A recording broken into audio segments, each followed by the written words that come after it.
السلام عليكم. أعوذ بالله من الشيطان الرجيم. بسم الله الرحمن الرحيم.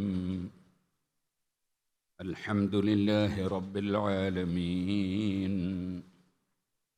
نشهد أن لا إله إلا الله ونشهد أن محمدًا عبده ورسوله. اللهم صل وسلم وبارك على رسولك وحبيبك سيدنا محمد وعلى آل وأصحاب سيدنا ومولانا محمد وعلى جميع الأنبياء والمرسلين ومن اقتدى بهديهم إلى يوم الدين. أما بعد، فأعوذ بالله من الشيطان الرجيم. بسم الله الرحمن الرحيم. أولئك الذين صدقوا وأولئك هم المتقون. صدق الله العلي العظيم. صدق وبلغ رسوله النبي الكريم، ونحن على ذلك من الشاهدين الشاكرين، والحمد لله رب العالمين. ആദരണീയരായ സാദാത്തുക്കൾ, ഉലമാക്കൾ, ഉമറാക്കൾ, പ്രിയപ്പെട്ട മുഅ്മിനീങ്ങൾ, സുഹൃത്തുക്കൾ, കുറച്ച് മുന്നോട്ട് ഒന്നെല്ലാവരും കഴിവിൻ്റെ പരമാവധി മുന്നോട്ട്, ബേക്കോട്ട് പോകാൻ പാടില്ല എന്നല്ലേ ഉള്ളൂ. ഇങ്ങനെ ഇരുന്നാൽ ബേക്കിൽ നിൽക്കുന്ന കുറേ ആളുകൾ കൂടി ഇരിക്കാനുള്ള സൗകര്യം കിട്ടും. അൽഹംദുലില്ലാഹ്. നമ്മുടെ ഈ പരിപാടിയിൽ സഹോദരിമാരും പങ്കെടുക്കുന്നുവെന്ന് അറിയാൻ സാധിച്ചു. അല്ലാഹു തആല എല്ലാ സ്ത്രീ പുരുഷന്മാർക്കും ഈ പരിശുദ്ധ റമദാൻ സ്വർഗത്തിൽ കടക്കാനുള്ള വഴിയായി നമ്മിൽ നിന്ന് ഖബൂൽ ചെയ്യുമാറാകട്ടെ. ഏറ്റവും പ്രധാനം കർമ്മങ്ങളെക്കാൾ വിശ്വാസമാണ്. വിശ്വാസത്തോടു കൂടിയുള്ള കർമ്മമാണ് ഇസ്ലാം നിർദ്ദേശിക്കുന്നത്. സൂറത്തുൽ ബഖറയിൽ നമുക്ക് അഷ്റഫുൽ ഖൽഖ് സല്ലല്ലാഹു അലൈഹി വസല്ലമ തങ്ങളോട് കഅബ ശരീഫിൻ്റെ ഭാഗത്തേക്ക് തിരിഞ്ഞു നിസ്കരിക്കാനുള്ള ഓർഡർ നൽകുന്നതായി കാണാൻ സാധിക്കും. ഖദ് നറാ തഖല്ലുബ വജ്ഹിക ഫിസ് സമാഇ ഫലനുവല്ലിയന്നക ഖിബ്ലതൻ തർളാഹാ. അഷ്റഫുൽ ഖൽഖ് സല്ലല്ലാഹു അലൈഹി വസല്ലമ തങ്ങൾക്ക് കഅബയിലേക്ക് തിരിഞ്ഞ് നിസ്കരിക്കണം എന്നാണ് താല്പര്യം. പക്ഷേ മദീനയിലെത്തിയപ്പോഴുള്ള നിർദ്ദേശം മസ്ജിദുൽ അഖ്സയിലേക്ക് തിരിഞ്ഞ് നിസ്കരിക്കാനായിരുന്നു. ആ താല്പര്യം പരിഗണിച്ചുകൊണ്ട് അല്ലാഹു തആല പറഞ്ഞു, ഫലനുവല്ലിയന്നക ഖിബ്ലതൻ തർളാഹാ. തങ്ങൾ തൃപ്തിപ്പെടുന്ന കഅബയിലേക്ക് അഥവാ മസ്ജിദുൽ ഹറാമിൻ്റെ ഭാഗത്തേക്ക് തന്നെ തങ്ങളെ അല്ലാഹു സുബ്ഹാനഹു വ തആല തിരിക്കുകയാണ്. അങ്ങനെ ഫവല്ലി വജ്ഹക ശത്റൽ മസ്ജിദുൽ ഹറാം, മസ്ജിദുൽ ഹറാമിൻ്റെ ഭാഗത്തേക്ക് ശരീരം തിരിച്ച് നിസ്കരിക്കണം എന്ന് അള്ളാഹു നിർദ്ദേശം നൽകി. ആ സമയത്ത് അവിടെ മദീനയിലുള്ള യഹൂദികളും ക്രിസ്ത്യാനികളുമൊക്കെ ഒരുപാട് വിമർശനങ്ങൾ നടത്തുകയുണ്ടായി. ആ വിമർശനങ്ങളെ ഒന്നും പരിഗണിക്കേണ്ടതില്ല. അല്ലാഹു സുബ്ഹാനഹു വ തആല കൽപ്പിക്കുന്നതനുസരിച്ചും നിർദ്ദേശിക്കുന്നതനുസരിച്ചുമാണ് കാര്യങ്ങൾ നിർവഹിക്കേണ്ടത്. ആളുകളുടെ പരിഹാസമോ ആളുകളുടെ പറച്ചിലോ ഒന്നും പരിഗണിക്കേണ്ടതില്ല എന്ന് പഠിപ്പിച്ചുകൊണ്ട് അല്ലാഹു സുബ്ഹാനഹു വ തആല സൂറത്തുൽ ബഖറയിൽ ഒരു അല്പം നീണ്ട ഒരു ആയത്ത് നമ്മെ പഠിപ്പിക്കുകയുണ്ടായി. അതിൻ്റെ അവസാന ഭാഗമാണ് ഞാൻ തുടക്കത്തിൽ ബറക്കത്തിനു വേണ്ടി ഓതിയത്. ഉലൈക അല്ലദീന സദഖൂ വ ഉലൈക ഹുമുൽ മുത്തഖൂൻ. അതാണ് അതിൻ്റെ അവസാനം. അവരാണ് സത്യം പറഞ്ഞവർ, അവരാണ് മുത്തഖീങ്ങൾ, ഭക്തിയുള്ളവർ. ഞാനും മോമിനാണ്, ഞാനും മുസ്ലിമാണ്, ഞാനും നല്ല കാര്യം ചെയ്യുന്ന ആളാണ്, അങ്ങനെ പലരും പലതും പറയും. പക്ഷേ ആരാണ് അതിൽ സത്യം പറയുന്നവർ? ആരാണ് യഥാർത്ഥ മുത്തഖീങ്ങൾ? നമ്മൾ പരിശുദ്ധ റമദാനിലാണ്. റമദാനിലെ നോമ്പ് നിർബന്ധമാക്കപ്പെട്ടുകൊണ്ട് അല്ലാഹു തആല പഠിപ്പിച്ചത് ലഅല്ലക്കും തത്തഖൂൻ, നിങ്ങൾ മുത്തഖീങ്ങളാകാനാണ് നിങ്ങൾക്ക് നോമ്പ് നിർബന്ധമാക്കപ്പെട്ടത് എന്നാണ്. പരിശുദ്ധ ഖുർആനിൽ പല സ്ഥലത്തും സ്വർഗം ആർക്കാണ് എന്ന് പറയുമ്പോൾ ഉഇദ്ദത്തിൽ ലിൽ മുത്തഖീൻ, അത് മുത്തഖീങ്ങൾക്ക് തയ്യാർ, അങ്ങനെയാണ് പറഞ്ഞിട്ടുള്ളത്. അപ്പോൾ ആരാണ് മുത്തഖീങ്ങൾ, ആരാണ് വിശ്വാസത്തിലും കർമ്മത്തിലും സത്യം ഉൾക്കൊള്ളുന്നവരും സത്യം പറയുന്നവരും എന്നത് വിശദീകരിക്കുന്ന ഒരു ആയത്ത് ചെറിയ സമയമേ നമുക്കുള്ളൂ. ആ സമയത്തിനുള്ളിൽ ഞാൻ ചുരുക്കി പറഞ്ഞു തീർക്കാം. കുറച്ച് നേരത്തെ എത്താൻ വേണ്ടി പുറപ്പെട്ടിരുന്നു, പക്ഷേ ഒരു ഇഞ്ചും വണ്ടി നീങ്ങാത്ത, ഞാൻ എൻ്റെ ജീവിതത്തിൽ 33 കൊല്ലത്തോളായി ഇവിടെ ഇത്ര ഒരു വലിയ ബ്ലോക്ക് ഞാൻ ഇതുവരെ കണ്ടിട്ടില്ല. അങ്ങനെ ഒരു ബ്ലോക്കിൽ കുടുങ്ങിപ്പോയി. അപ്പോൾ പിന്നെ നീങ്ങൂലാന്ന് തോന്നിയപ്പോൾ ഇറങ്ങി നടന്ന്, അങ്ങനെ ഏകദേശം 1 കിലോമീറ്ററോളം ഏകദേശം നടന്നിട്ടുണ്ടാവും. അങ്ങനെ നടന്ന് വന്നിട്ട് ഒരു ടാക്സി കയറി എങ്ങനെയെല്ലാമോ ഇവിടെ ഇപ്പോൾ എത്തി. അൽഹംദുലില്ലാഹ്, എൻ്റെ വണ്ടി ഏകദേശം ഇപ്പോൾ തുടങ്ങിയ സ്ഥലത്ത് തന്നെ ഉണ്ടാവുമെന്ന് ഞാൻ വിചാരിക്കുന്നു. ഞാനിവിടെ എത്തിയിട്ടുണ്ട്, അള്ളാഹു എത്തിച്ചിട്ടുണ്ട്. അതുകൊണ്ട് ചെറിയ സമയത്തിനുള്ളിൽ ഈ ആയത്ത് വിശദീകരിച്ചുകൊണ്ട് ഞാൻ എൻ്റെ വാക്കുകൾ അവസാനിപ്പിക്കും. ലൈസൽ ബിർറ അൻ തുവല്ലു വുജൂഹക്കും ഖിബലൽ മശ്രിഖി വൽ മഗ്രിബ്. പുണ്യം എന്ന് പറയുന്നത് എന്താണ്? അത് കിഴക്കോ പടിഞ്ഞാറോ നിങ്ങളുടെ ശരീരമോ മുഖമോ നെഞ്ചോ തിരിക്കൽ അല്ല യഥാർത്ഥത്തിൽ ശരിയായ പുണ്യം. എങ്ങോട്ട് തിരിയുന്നു എന്നതല്ല ശരിയായ പുണ്യം. പുണ്യം ആകണമെങ്കിൽ എന്ത് വേണം?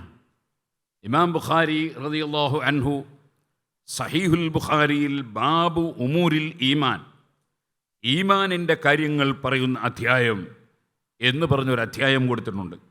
ആ അധ്യായത്തിൽ കൊണ്ടുവരുന്ന ആയത്താണ് ഇത്. ലൈസൽ ബിർറ അൻ തുവല്ലു വുജൂഹക്കും ഖിബലൽ മശ്രിഖി വൽ മഗ്രിബ്. കിഴക്കും പടിഞ്ഞാറും നിങ്ങളുടെ ശരീരം തിരിക്കുക എന്നതല്ല യഥാർത്ഥത്തിൽ ശരിയായ പുണ്യം എന്ന് പറയുന്നത്. വലാകിന്നൽ ബിർറ മൻ ആമന ബില്ലാഹി വൽ യൗമിൽ ആഖിരി വൽ മലായികതി വൽ കിതാബി വൻ നബിയീൻ. ശരിയായ പൂർണ്ണമായ പുണ്യമെന്ന് പറയുന്നത് വിശ്വസിച്ചവർ ചെയ്യുന്ന കർമ്മങ്ങളാണ്. ആരെക്കൊണ്ട് വിശ്വസിക്കണം? അള്ളാഹുവിൽ വിശ്വസിക്കണം. അള്ളാഹുവിൽ വിശ്വസിച്ചവർ ചെയ്യുന്ന കർമ്മങ്ങൾ, അതാണ് പുണ്യം. വിശ്വസിക്കാത്തവൻ എന്തെങ്കിലും ചെയ്തതുകൊണ്ട് അത് പുണ്യമായി പരിഗണിക്കുകയില്ല. വലാകിന്നൽ ബിർറ മൻ ആമന ബില്ലാഹ്. അവിടെ മഹാന്മാരായ മുഫസ്സിരീങ്ങൾ വലാകിന്നൽ ബിർറ ബിർറു മൻ ആമന ബില്ലാഹ് എന്നിങ്ങനെ അവിടെ വിശദീകരിച്ചതായി കാണാം. വിശ്വസിച്ചവർ ചെയ്യുന്ന പുണ്യകർമ്മമാണ് പുണ്യം, യഥാർത്ഥ പുണ്യം. ആരിൽ വിശ്വസിക്കണം? അള്ളാഹുവിൽ വിശ്വസിക്കണം. അള്ളാഹുവിൽ വിശ്വസിക്കുക എന്ന് പറഞ്ഞാൽ അള്ളാഹു ഉണ്ടെന്ന് പറയൽ അല്ല. അള്ളാഹു ഉണ്ടെന്ന് പറഞ്ഞതിനാൽ അത് അള്ളാഹുവിൽ വിശ്വസിക്കലാവില്ല. ക്രിസ്തുമതം ഉണ്ടെന്ന് ഞാൻ പറയുന്നു, അതുകൊണ്ട് ഞാൻ ക്രിസ്തുമതത്തിൽ വിശ്വസിച്ചവനാവോ? ഇല്ല. ഇസ്ലാം മതം ഉണ്ടെന്ന് ഒരു ക്രിസ്തീയ പുരോഹിതൻ പറയുന്നു, അതുകൊണ്ട് അദ്ദേഹം ഇസ്ലാം മതത്തിൽ വിശ്വസിച്ചവനാവോ? ഇല്ല. അപ്പോൾ അള്ളാഹു ഉണ്ടെന്ന് പറഞ്ഞതുകൊണ്ട് അള്ളാഹുവിൽ വിശ്വസിക്കലാവില്ല. അള്ളാഹു ഉണ്ടെന്ന് നിരീശ്വരവാദികളല്ലാത്ത കക്ഷികളൊക്കെ ചിലപ്പോൾ പറഞ്ഞു എന്ന് വരും, അബൂജഹലടക്കം പറഞ്ഞു എന്ന് വരും. പക്ഷേ അതുകൊണ്ട് അള്ളാഹുവിൽ വിശ്വസിക്കലാവില്ല. അള്ളാഹുവിൽ വിശ്വസിക്കുക എന്ന് പറഞ്ഞാൽ അള്ളാഹുവിനെ സംബന്ധിച്ച് വിശ്വസിക്കേണ്ടതുപോലെ വിശ്വസിക്കണം. അപ്പോഴേ അള്ളാഹുവിൽ വിശ്വസിക്കലാവുള്ളൂ.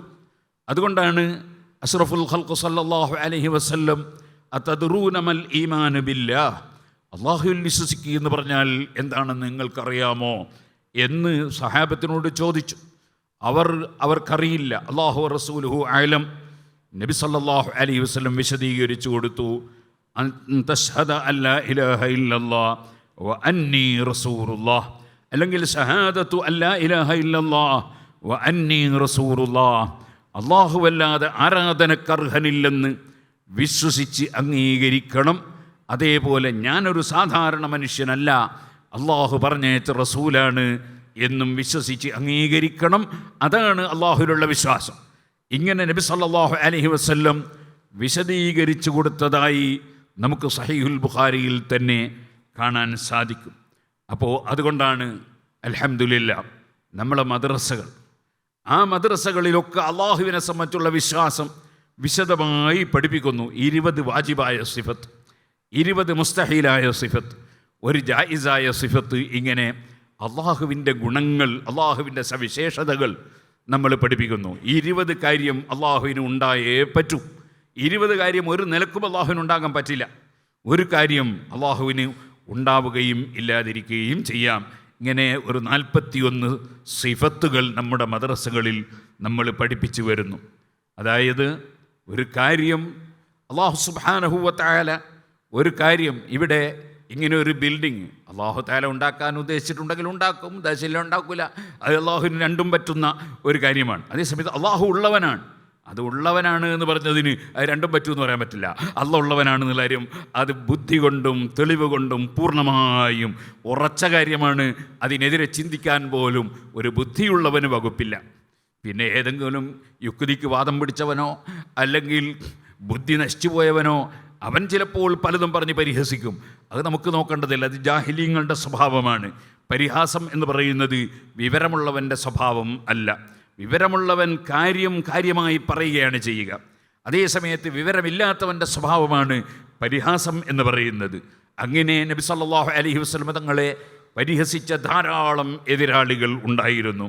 കഴിഞ്ഞുപോയ മുർസലീങ്ങളെ പരിഹസിച്ച ധാരാളം ആളുകൾ ഉണ്ടായിരുന്നു. വലഖദ് ഇസ്തുഹ്സിഅ റുസുലും മിൻ ഖബ്ലിക്, തങ്ങളെ മുമ്പ് ഒരുപാട് മുർസലീങ്ങൾ പരിഹസിക്കപ്പെട്ടിട്ടുണ്ട് എന്ന് ഖുർആൻ പറയുന്നുണ്ട്. കാരണം അല്ലാഹു സുബ്ഹാനഹു വ തആല അവൻ ഈ ഭൂവിലോകത്തിലുള്ള ജീവിതവും മരണവും സൃഷ്ടിച്ചത് ലിയബ്ലുവക്കും അയ്യുക്കും അഹ്സനു അമല, നിങ്ങളിൽ ആരാണ് നല്ല പ്രവൃത്തി ചെയ്യുന്നത് എന്ന് നിങ്ങളെ പരീക്ഷിക്കാൻ വേണ്ടിയാണ്. അതുകൊണ്ട് തന്നെ ഈ പരീക്ഷണത്തിൻ്റെ ലോകമായ ഭൂമിയിൽ അള്ളാഹുവിനെ ചീത്ത പറയുന്നവനും അള്ളാഹു തആല നാവ് കൊടുക്കും. അള്ളാഹുവിനെ ചീത്ത പറയുന്നവനും അള്ളാഹു വെള്ളം കൊടുക്കും, അള്ളാഹു ഭക്ഷണം കൊടുക്കും, അള്ളാഹു ഓക്സിജൻ കൊടുക്കും. അള്ളാഹു അത്രയും ദയാലുവാണ്, അത്രയും കാരുണ്യമുള്ളവനാണ്. അതുകൊണ്ടാണല്ലോ അവന് റഹ്മാൻ എന്ന പേര് തന്നെ പറയുന്നത്. എല്ലാവർക്കും വിശാലമായ കാരുണ്യം ചെയ്യുന്നവനാണ് അള്ളാഹു സുബ്ഹാനഹു വ തആല. പിന്നെയും അവൻ നന്നാകാനുള്ള ചാൻസും കൊടുക്കും. അത് അള്ളാഹുവിൻ്റെ രീതിയാണ്, അള്ളാഹുവിൻ്റെ നയമാണ്. വറബ്ബുക്കൽ ഗഫൂറു ദുർ റഹ്മ ലൗ യുആഖിദുഹും ബിമാ കസബു ലഅജ്ജല ലഹുമുൽ അദാബ്. ഖുർആൻ പറഞ്ഞില്ലേ, അള്ളാഹു തആല വലിയ കാരുണ്യമുള്ളവനാണ്. അള്ളാഹു ധാരാളം പുറത്തു കൊടുക്കുന്നവനാണ്. അള്ളാഹു സുബ്ഹാനഹു വ തആല ഏതെങ്കിലും ഒരു മനുഷ്യൻ തെറ്റ് ചെയ്യുമ്പോൾ ആ തെറ്റിൻ്റെ പേരിൽ പെട്ടെന്ന് നടപടി സ്വീകരിക്കുക എന്നത് അവൻ്റെ നയസമീപനം അല്ല. മറിച്ച് പിന്നെയും അവന് നന്നാകാനുള്ള ചാൻസ് കൊടുക്കുന്നവനാണ് അല്ലാഹു സുബ്ഹാനഹു വ തആല. അതവൻ്റെ വിശാലമായ കാരുണ്യമാണ്. ആ കാരുണ്യത്തിൻ്റെ തണലിൽ ജീവിക്കുന്ന ഏതെങ്കിലും യുക്തിവാദികളോ നിരീശ്വരവാദികളോ മതവിരോധികളോ അള്ളാഹുവിനെ പരിഹസിക്കുന്നവരുണ്ടാകാം, അള്ളാഹുവിൻ്റെ റസൂൽ സല്ലല്ലാഹു ഞങ്ങളെ പരിഹസിക്കുന്നവരുണ്ടാകാം, ഖുർആനിനെ പരിഹസിക്കുന്നവരുണ്ടാകാം, പണ്ഡിതന്മാരെ പരിഹസിക്കുന്നവരുണ്ടാകാം, ഈമാനുള്ളവരെ പരിഹസിക്കുന്നവരുണ്ടാകാം. അവരെയൊന്നും പേരിൽ പെട്ടെന്ന് നടപടി സ്വീകരിക്കുമെന്ന് അല്ലാഹു തആല പറഞ്ഞിട്ടില്ല. നടപടിയൊക്കെ വരുന്നേ ഉള്ളൂ. അതിൻ്റെ അവസരം വരെ കാത്തു നിൽക്കേണ്ടി വരും. ആ നടപടി വന്നാലോ ഒരു മനുഷ്യനും അത് തടുക്കാൻ കഴിയില്ല. വലാകിന്ന അദാബല്ലാഹി ശദീദ്, അത് ശക്തമായ ശിക്ഷയാണ്, ആർക്കും ഒന്നും ചെയ്യാൻ കഴിയില്ല. അങ്ങനെയാണ് അള്ളാഹുവിൻ്റെ നയസമീപനം. അതുകൊണ്ട് അള്ളാഹുവിനെ ചീത്ത പറയുന്നവർക്ക് ഇവിടെ ഒന്നും സംഭവിക്കുന്നില്ലല്ലോ, നബി തങ്ങളെ പരിഹസിച്ചിട്ട് ഒന്നും സംഭവിക്കുന്നില്ലല്ലോ, അങ്ങനെ ഒരു സംശയം ഒരു മുസ്ലിമിൻ്റെ മനസ്സിലും വന്നു ചേരാൻ പാടില്ല. കാരണം ഈ ഭൂമിലോകം പരീക്ഷയുടെ ലോകമാണ്. പരീക്ഷ കഴിഞ്ഞിട്ടാണ് മനുഷ്യന് രക്ഷയും ശിക്ഷയും കൊടുക്കൽ, പ്രതിഫലം നൽകൽ, നടപടിയുണ്ടാകൽ. പരീക്ഷക്കിടക്ക് പിന്നെ കയറിയിട്ട് ശിക്ഷിക്കുക എന്നത് സ്വാഭാവികമായും ഉണ്ടാവുകയില്ലെന്നുറപ്പാണല്ലോ. അതുകൊണ്ട് ഈ ഭൂമിലോകം തബാറകല്ലദീ ബിയദിഹിൽ മുൽക്ക് വഹുവ അലാ കുല്ലി ശൈഇൻ ഖദീർ അല്ലദീ ഖലഖൽ മൗത വൽ ഹയാത ലിയബ്ലുവക്കും അയ്യുക്കും അഹ്സനു അമലാ. ഈ മരണവും ജീവിതവും അല്ലാഹു തആല വെച്ചത് നിങ്ങൾ ആരാണ് നല്ല പ്രവൃത്തി ചെയ്യുന്നത് എന്ന് നിങ്ങളെ പരീക്ഷിക്കാൻ വേണ്ടിയാണ്. അള്ളാഹുവിനാണ് സർവാധികാരവുമുള്ളത്. പക്ഷേ ആ അധികാരത്തിൻ്റെ പേരിൽ ഇവിടെ തെറ്റിയെന്നവനെ പെട്ടെന്ന് ശിക്ഷിക്കുകയെന്നത് അള്ളാഹുവിൻ്റെ നയസമീപനം അല്ല. ഇതിനെ സംബന്ധിച്ച് നല്ല ബോധം മുസ്ലിങ്ങൾക്കുണ്ടാകണം എന്ന് ഞാൻ ഓർമ്മപ്പെടുത്തുകയാണ്. കാരണം ഞാനിപ്പോൾ വരുന്ന സമയത്ത് ഒരു യുക്തിവാദിയുടെ സംസാരം ഇങ്ങനെ ഫോണിൽ എനിക്ക് കേൾപ്പിക്കപ്പെട്ടു. ഞാനത് കേട്ടു നോക്കി. അവനിങ്ങനെ പരിഹസിക്കുകയാണ്, ഖുർആനെ പരിഹസിക്കുകയാണ്, സ്വർഗത്തെ പരിഹസിക്കുകയാണ്, റസൂലുള്ളാഹി സ്വല്ലല്ലാഹു അലൈഹി വസല്ലം പരിഹസിക്കുകയാണ്, പണ്ഡിതന്മാരെ പരിഹസിക്കുകയാണ്, അള്ളാഹുവിനെ പരിഹസിക്കുകയാണ്. അത് കേൾക്കുമ്പോൾ സാധാരണക്കാരായ ആളുകളുടെ ഈമാൻ പതറിപ്പോകരുത്.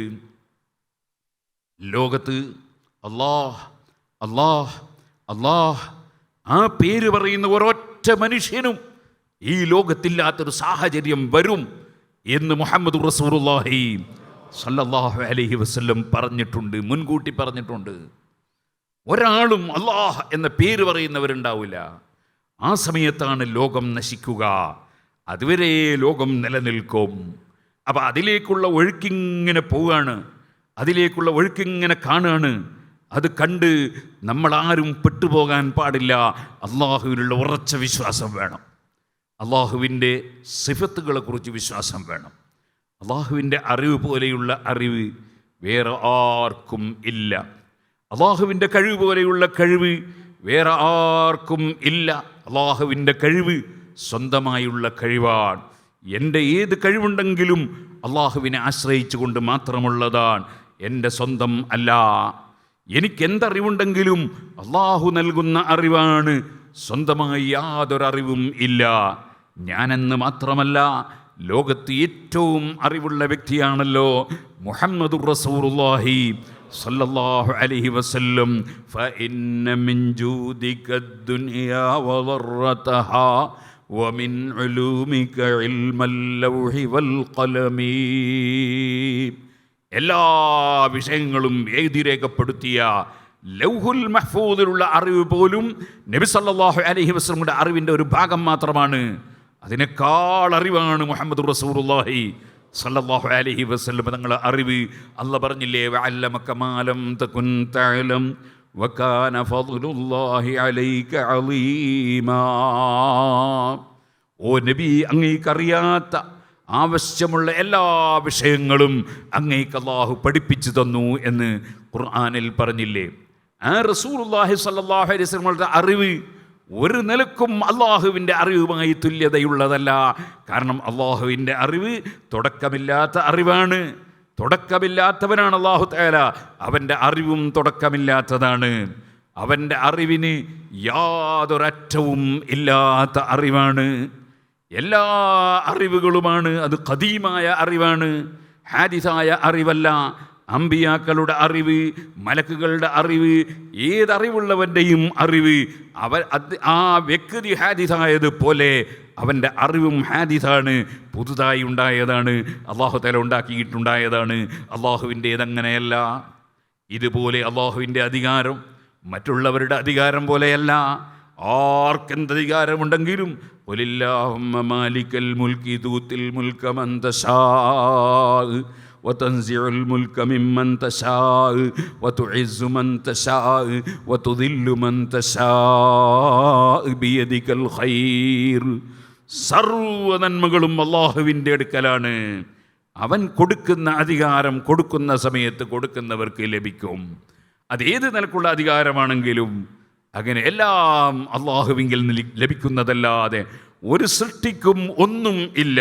അതാണല്ലോ വഹ്ദഹു ലാ ശരീക ലഹ്. അള്ളാഹുവിന് ഒരു വിധത്തിലും ഒരു വിഷയത്തിലും തുല്യൻ ഇല്ല, പങ്കുകാരൻ ഇല്ല. ആ അള്ളാഹുവിലുള്ള ശരിയായ വിശ്വാസം, ആ വിശ്വാസമാണ് അഹ്ലുസുന്നത്തി വൽ ജമാഅത്തിൻ്റെ വിശ്വാസം. നമ്മുടെ മദ്രസകളിലൊക്കെ അള്ളാഹുവിൻ്റെ 20 സിഫത്ത് വാജിബായ സിഫത്തും 20 മുസ്തഹീലായ സിഫത്തും ഒരു ജായിസായ സിഫത്തും പഠിപ്പിക്കും. അതേ സമയത്ത് സുന്നത്തി ജമാഅത്തിൻ്റെ വിരോധികളുടെ മദ്രസയിൽ അള്ളാഹുവിനെ സംബന്ധിച്ച് അങ്ങനെ പഠിപ്പിക്കുന്നില്ല. നമ്മൾ മുസ്ലിമീങ്ങൾ മനസ്സിലാക്കണം, അള്ളാഹുവിലുള്ള വിശ്വാസം ആദ്യം ക്ലിയറാകണ്ടേ. ഞാൻ കുറ്റിയാടിയിൽ ചെന്നപ്പോൾ 11 മഹല്ലത്തിൽ സുന്നത്ത് ജമാഅത്തിൻ്റെ മദ്രസയില്ല. അവിടെയുള്ള മദ്രസകളിലൊന്നും തന്നെ അള്ളാഹുവിൻ്റെ 20 സിഫത്ത് വാജിബും 20 മുസ്തഹീലും ഒരു ജായിസുമായ സിഫത്ത് പഠിപ്പിക്കുന്നില്ല. അള്ളാഹുവിനെ കുറിച്ച് ശരിയായ വിശ്വാസം പഠിപ്പിക്കുന്നില്ല. അങ്ങനെയാണ് അവിടെ ധാരാളം പ്രഭാഷണങ്ങൾ നടത്തി സമൂഹത്തിനെ ബോധ്യപ്പെടുത്തി ഈ മദ്രസയിൽ പഠിപ്പിച്ചുകൊണ്ട് അള്ളാഹുവിലുള്ള വിശ്വാസം ശരിയാവില്ല. നിങ്ങളെ കുട്ടികളെ നിങ്ങൾ അഹ്ലുസുന്നത്തി വൽ ജമാഅത്തിൻ്റെ മദ്രസയിൽ പഠിപ്പിക്കണം. അങ്ങനെയാണ് ഓൾ ഷെഡ് കെട്ടിയിട്ട് സിറാജുൽ ഹുദ ആരംഭിച്ചത്. ഞാൻ പറഞ്ഞു വരുന്നത് ഇത് പലർക്കും അറിയില്ല. പലരുടെയും ധാരണ അവർ മുസ്ലിമീങ്ങളല്ലേ എന്നാണ്, അവരും വിശ്വാസികളല്ലേ എന്നാണ്. പക്ഷേ അവരുടെ വിശ്വാസം ക്ലിയറായിട്ടില്ല. അതിനെ സംബന്ധിച്ച് നമുക്ക് ബോധം വേണം. അവർ ചിലപ്പോൾ നല്ല കാര്യങ്ങൾ പലതും ചെയ്യുന്നില്ലേ എന്ന് പലരും ചോദിക്കും. അല്ലാഹ് പറയാണ് വലാകിന്നൽ ബിർറ മൻ ആമന ബില്ലാഹ്, ശരിക്ക് വിശ്വസിച്ചവൻ ചെയ്യുന്ന പുണ്യകർമ്മം, അള്ളാഹുവിൽ വിശ്വസിക്കേണ്ടതുപോലെ വിശ്വസിച്ചവൻ ചെയ്യുന്ന കർമ്മം അതേ പുണ്യകർമ്മമാകുള്ളൂ. വൽ യൗമിൽ ആഖിർ, ഇതുപോലെ പാരത്രീക ലോകത്തുള്ള വിശ്വാസം വേണം. സുബ്ഹാനല്ലാഹ്, യഹൂദികളും നസ്റാനികളുമാണ് കഅബയിലേക്ക് തിരിഞ്ഞു നിസ്കരിക്കുമ്പോൾ അതിനെതിരെ പരിഹാസം പറഞ്ഞത്, അവരാണ് വിമർശനം തൊടുത്തുവിട്ടത്. പക്ഷേ അവർക്ക് വേണ്ടതുപോലെയുള്ള വിശ്വാസം പാരത്രിക ലോകത്തെക്കുറിച്ചില്ല. ചിലർ വിശ്വസിക്കുന്നു ആത്മാവ് മാത്രമാണ് പാരത്രിക ലോകത്ത് ശിക്ഷയും രക്ഷയും അനുഭവിക്കുന്നതെന്ന് വിശ്വസിക്കുന്നു. മുസ്ലിമീങ്ങൾ അങ്ങനെയല്ല, ആത്മാവും ശരീരവും രണ്ടും അനുഭവിക്കുമെന്ന് വിശ്വസിക്കുന്നവരാണ്. മരണശേഷം തീരെ ജീവിതം ഇല്ലെന്ന് ചിലർ വിശ്വസിക്കുന്നു. മുസ്ലിമീങ്ങൾ അങ്ങനെയല്ല, മരണശേഷമാണ് ലഹിയൽ ഹയവാൻ, ഏറ്റവും ശരിയായ ജീവിതം മരണശേഷമാണെന്ന് വിശ്വസിക്കുന്നു. ആകയാൽ യൗമുൽ ആഖിർ പാരത്രിക ലോകത്തുള്ള വിശ്വാസം വേണം. വൽ മലായികതി വൽ കിതാബി വൻ നബിയ്യീൻ.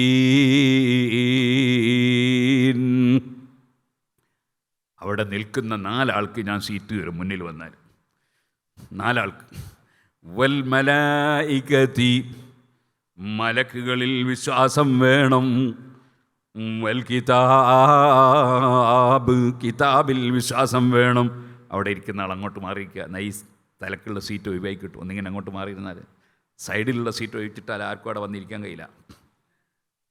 അതേപോലെ ഇവിടെ ഒരു സീറ്റുണ്ട് ഇവിടെ മുന്നിൽ, അത് ഒഴിവാക്കണ്ട. ഉള്ള സീറ്റ് നഷ്ടപ്പെടുന്നുണ്ടല്ലോ. സീറ്റ് കിട്ടാനാണ് ഓരോരുത്തരും കളിക്കൽ. സീറ്റ് ഉണ്ടായിട്ട് പിന്നെ മത്സരിക്കാനാളില്ല, ഞാൻ പറ്റൂലല്ലോ.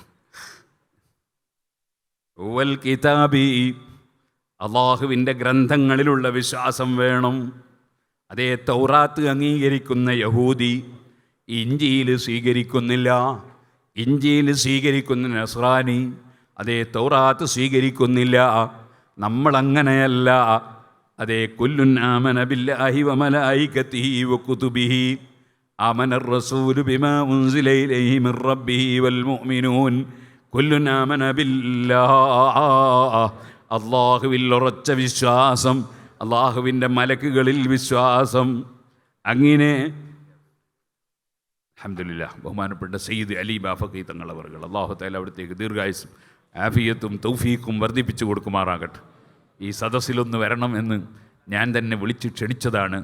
തങ്ങളവറുകൾ സിറാജുൽ ഹുദയുടെ ആദ്യത്തെ തറക്കൽ ഇടൽ കർമ്മം നിർവഹിച്ചു തന്ന വലിയ ഭാഗ്യമുള്ള ഒരു സയ്യിദാണ്. അള്ളാഹു തആല മഹാനവറുകൾക്ക് തൗഫീഖ് ഇനിയും ആരോഗ്യവും ദീർഘായുസ്സും വർദ്ധിപ്പിക്കുമാറാകട്ടെ. നമുക്കെല്ലാവർക്കും അറിയാം, സമസ്ത കേരള ജമീഅത്തുൽ ഉലമയുടെ വൈസ് പ്രസിഡൻ്റാണ്, മർക്കസിൻ്റെ പ്രസിഡൻ്റാണ്, അതേപോലെ സിറാജുൽ ഹുദയുടെ പ്രസിഡൻ്റാണ്. അങ്ങനെ തുടങ്ങിയിട്ട് ഒരുപാട് സ്ഥാനങ്ങളുള്ള സയ്യിദ് അവറുകൾ നമുക്കാർക്കും ചെയ്യാൻ കഴിയാത്ത അത്രയും ഇബാദത്തുകളിൽ മുഴുകിക്കൊണ്ടിരിക്കുന്ന ഒരു മഹാനും കൂടിയാണ്. അല്ലാഹു തആല അവിടത്തേക്ക് ദീർഘായുസ്സ് നൽകട്ടെ. ഞാൻ എൻ്റെ വിഷയത്തിലേക്ക് തന്നെ പോകുന്നു. വൽ മലായിക, മലക്കുകളെ കൊണ്ടുള്ള വിശ്വാസം വേണം. സുബ്ഹാനല്ലാഹ്, ജൂതന്മാരിൽ ഒരാൾ പറഞ്ഞു, ജിബിരിയിലും ഞാനും തമ്മിൽ ബന്ധമില്ല, അദ്ദേഹം ഞങ്ങളെ ശത്രുവാണ്. അങ്ങനെ പറഞ്ഞാൽ ഒരാൾ മുസ്ലിമാകൂല. ഖുർആൻ അതിനെ ശക്തമായി വിമർശിച്ചത് കാണാം. അപ്പം മലക്കുകളിൽ വിശ്വസിക്കേണ്ടതുപോലെ വിശ്വസിക്കണം. ഞാൻ പറയട്ടെ, മലക്കുകളിൽ ഒരുപാട് ഡ്യൂട്ടികൾ നിർവഹിക്കുന്ന മലക്കുകളുണ്ട്. അതിൻ്റെ വിശദ വിവരങ്ങളൊന്നും പഠിച്ചില്ലെങ്കിലും അള്ളാഹുവിന് മലക്കുകളുണ്ടെന്ന് വിശ്വസിക്കണം. ആ മലക്കുകൾ മുഖേനയാണ് ലോകത്തുള്ള പല സംഗതികളും അല്ലാഹു തആല ചെയ്തുകൊണ്ടിരിക്കുന്നത്. അള്ളാഹുവിന് മലക്കുകൾ ആവശ്യമുണ്ടായിട്ടല്ല, പടച്ചവൻ്റെ തീരുമാനമാണത്. ഏതുപോലെ പണ്ഡിതന്മാർ മുഖേനയാണ് നമുക്ക് പലപ്പോഴും സന്മാർഗത്തിൻ്റെ വെളിച്ചം ലഭിക്കുന്നത്. പക്ഷേ അള്ളാഹുവിന് സന്മാർഗത്തിൻ്റെ വെളിച്ചം കൊടുക്കാൻ പണ്ഡിതന്മാരാവശ്യമില്ല. പടച്ചവനല്ലാതെ തന്നെ അത് ചെയ്യാൻ കഴിയുമല്ലോ. പക്ഷേ പടച്ചവൻ അങ്ങനെയാണ് തീരുമാനിക്കുന്നത്. അമ്പിയാക്കൾ മുഖേനയാണ് അല്ലാഹു തആല ജനങ്ങളെ സന്മാർഗത്തിലേക്ക് കൊണ്ടുവരുന്നത്. പടച്ചവൻ അതില്ലാതെ തന്നെ കൊടുക്കാൻ കഴിയുമല്ലോ. അപ്പോൾ അല്ലാഹു തആല പലരെയും ആദരിക്കുകയാണ്. ആ ആദരവിൻ്റെ ഭാഗമാണ് ലഹു മുഅഖിബാതും മിൻ ബൈനി യദൈഹി വമിൻ ഖൽഫിഹി യഫ്ദൂനഹു മിൻ അംരില്ലാഹ്. ഖുർആൻ തന്നെ പറയുന്നു അല്ലാഹുവിൻ്റെ മലക്കുകളെ സംബന്ധിച്ച് ലഹു മുഅഖിബാതും മിൻ ബൈനി യദൈഹി വമിൻ ഖൽഫിഹി. ഏതൊരു മനുഷ്യൻ്റെയും മുന്നിലും പിന്നിലുമായി അതാ അവൻ്റെ വിഷയങ്ങൾ രേഖപ്പെടുത്താനും അതുപോലെ അവന് കാവൽ കൊടുക്കാനുമായി അല്ലാഹു മലക്കുകളെ നിശ്ചയിച്ചിട്ടുണ്ട്. അപ്പം നമ്മളുടെ എല്ലാം ഇടത്തും വലത്തുമൊക്കെ മലക്കുകളുണ്ട്, മുന്നിലും പിന്നിലും മലക്കുകളുണ്ട്. യഫ്ദൂനഹു മിൻ അംരില്ലാഹ്. പടച്ചവൻ്റെ ഉത്തരവ് പ്രകാരം അവർ മനുഷ്യന് കാവൽ കൊടുക്കുകയാണ്, കാവൽ നൽകുകയാണ്. അങ്ങനെ കാവലിന് പടച്ചവൻ മലക്കുകളെ നിശ്ചയിച്ചിട്ടുണ്ട്. സുബ്ഹാനല്ലാഹ്, കാവൽ കൊടുക്കുന്നവൻ അല്ലാഹു അല്ലേ? തീർച്ചയായും. പക്ഷേ പടച്ചവൻ കാവൽ കൊടുക്കുന്നത് മലക്കുകൾ മുഖേന, ചിലപ്പോൾ മഹാത്മാക്കൾ മുഖേന, ചിലപ്പോൾ പോലീസ് മുഖേന, ചിലപ്പോൾ കോടതി മുഖേന, ചിലപ്പോൾ ആരോഗ്യമുള്ളവൻ മുഖേന, ചിലപ്പോൾ പണക്കാരൻ മുഖേന. എല്ലാം കൊടുക്കുന്നവനല്ല തന്നെ, സൃഷ്ടിക്കുന്നവൻ അല്ലാഹു തന്നെ. പക്ഷേ പലതിനെയും അല്ലാഹു തആല നന്മയുടെ നിമിത്തങ്ങളായി സൃഷ്ടിച്ചു വെച്ചിട്ടുണ്ട്, തിന്മയുടെ നിമിത്തങ്ങളായും പലതിനെയും സൃഷ്ടിച്ചു വെച്ചിട്ടുണ്ട്. സുഹൃത്തുക്കളെ, ഒരേ വസ്തു തന്നെ ഒരു മനുഷ്യന് ലഭിച്ചപ്പോൾ, പണം ലഭിച്ചപ്പോൾ ആ പണം കൊണ്ട് അവൻ സ്വർഗത്തിലേക്ക് എത്തുന്നു. വേറെ ഒരാൾക്ക് പണം ലഭിച്ചപ്പോൾ ആ പണം കൊണ്ട് ദൂർത്തടിച്ച് കള്ളു കുടിച്ച് വ്യഭിചരിച്ച് തോന്നിവാസം ചെയ്ത് അവൻ പണം മുഖേന നരകത്തിലെത്തുന്നു. രണ്ടും സാധനം പണം തന്നെയാണ്. മക്കൾ മുഖേന ചിലപ്പോൾ ബാപ്പ സ്വർഗത്തിലെത്തുന്നു, ചിലപ്പോൾ മക്കൾ മുഖേന ബാപ്പ പിഴച്ചു പോകുന്നു, നരകത്തിലേക്ക് പോകുന്നു. അല്ലാഹു ആണ് എല്ലാം കൊടുക്കുന്നവനും തടയുന്നവനും. പക്ഷേ നിമിത്തങ്ങളായി പലതും റബ്ബ് സൃഷ്ടിച്ച് വെച്ചിട്ടുണ്ട്. കാവലിന് പടച്ചവൻ മലക്കുകളെ വെച്ചിട്ടുണ്ട്. ആ മലക്കുകളിൽ വിശ്വസിക്കണം. അതുപോലെ ഒരുപാട് ഡ്യൂട്ടികളുള്ള മലക്കുകളുണ്ട്. മലക്കുകളിൽ വിശ്വസിക്കുന്നവൻ ചെയ്യുന്ന പുണ്യമേ പുണ്യകർമ്മമാകൂ. വൽ മലായികതി വൽ കിതാബ്. മലക്കുകളെന്ന് പറയുന്നത് പ്രകാശത്താൽ സൃഷ്ടിക്കപ്പെട്ട ഒരു ടീമാണ്.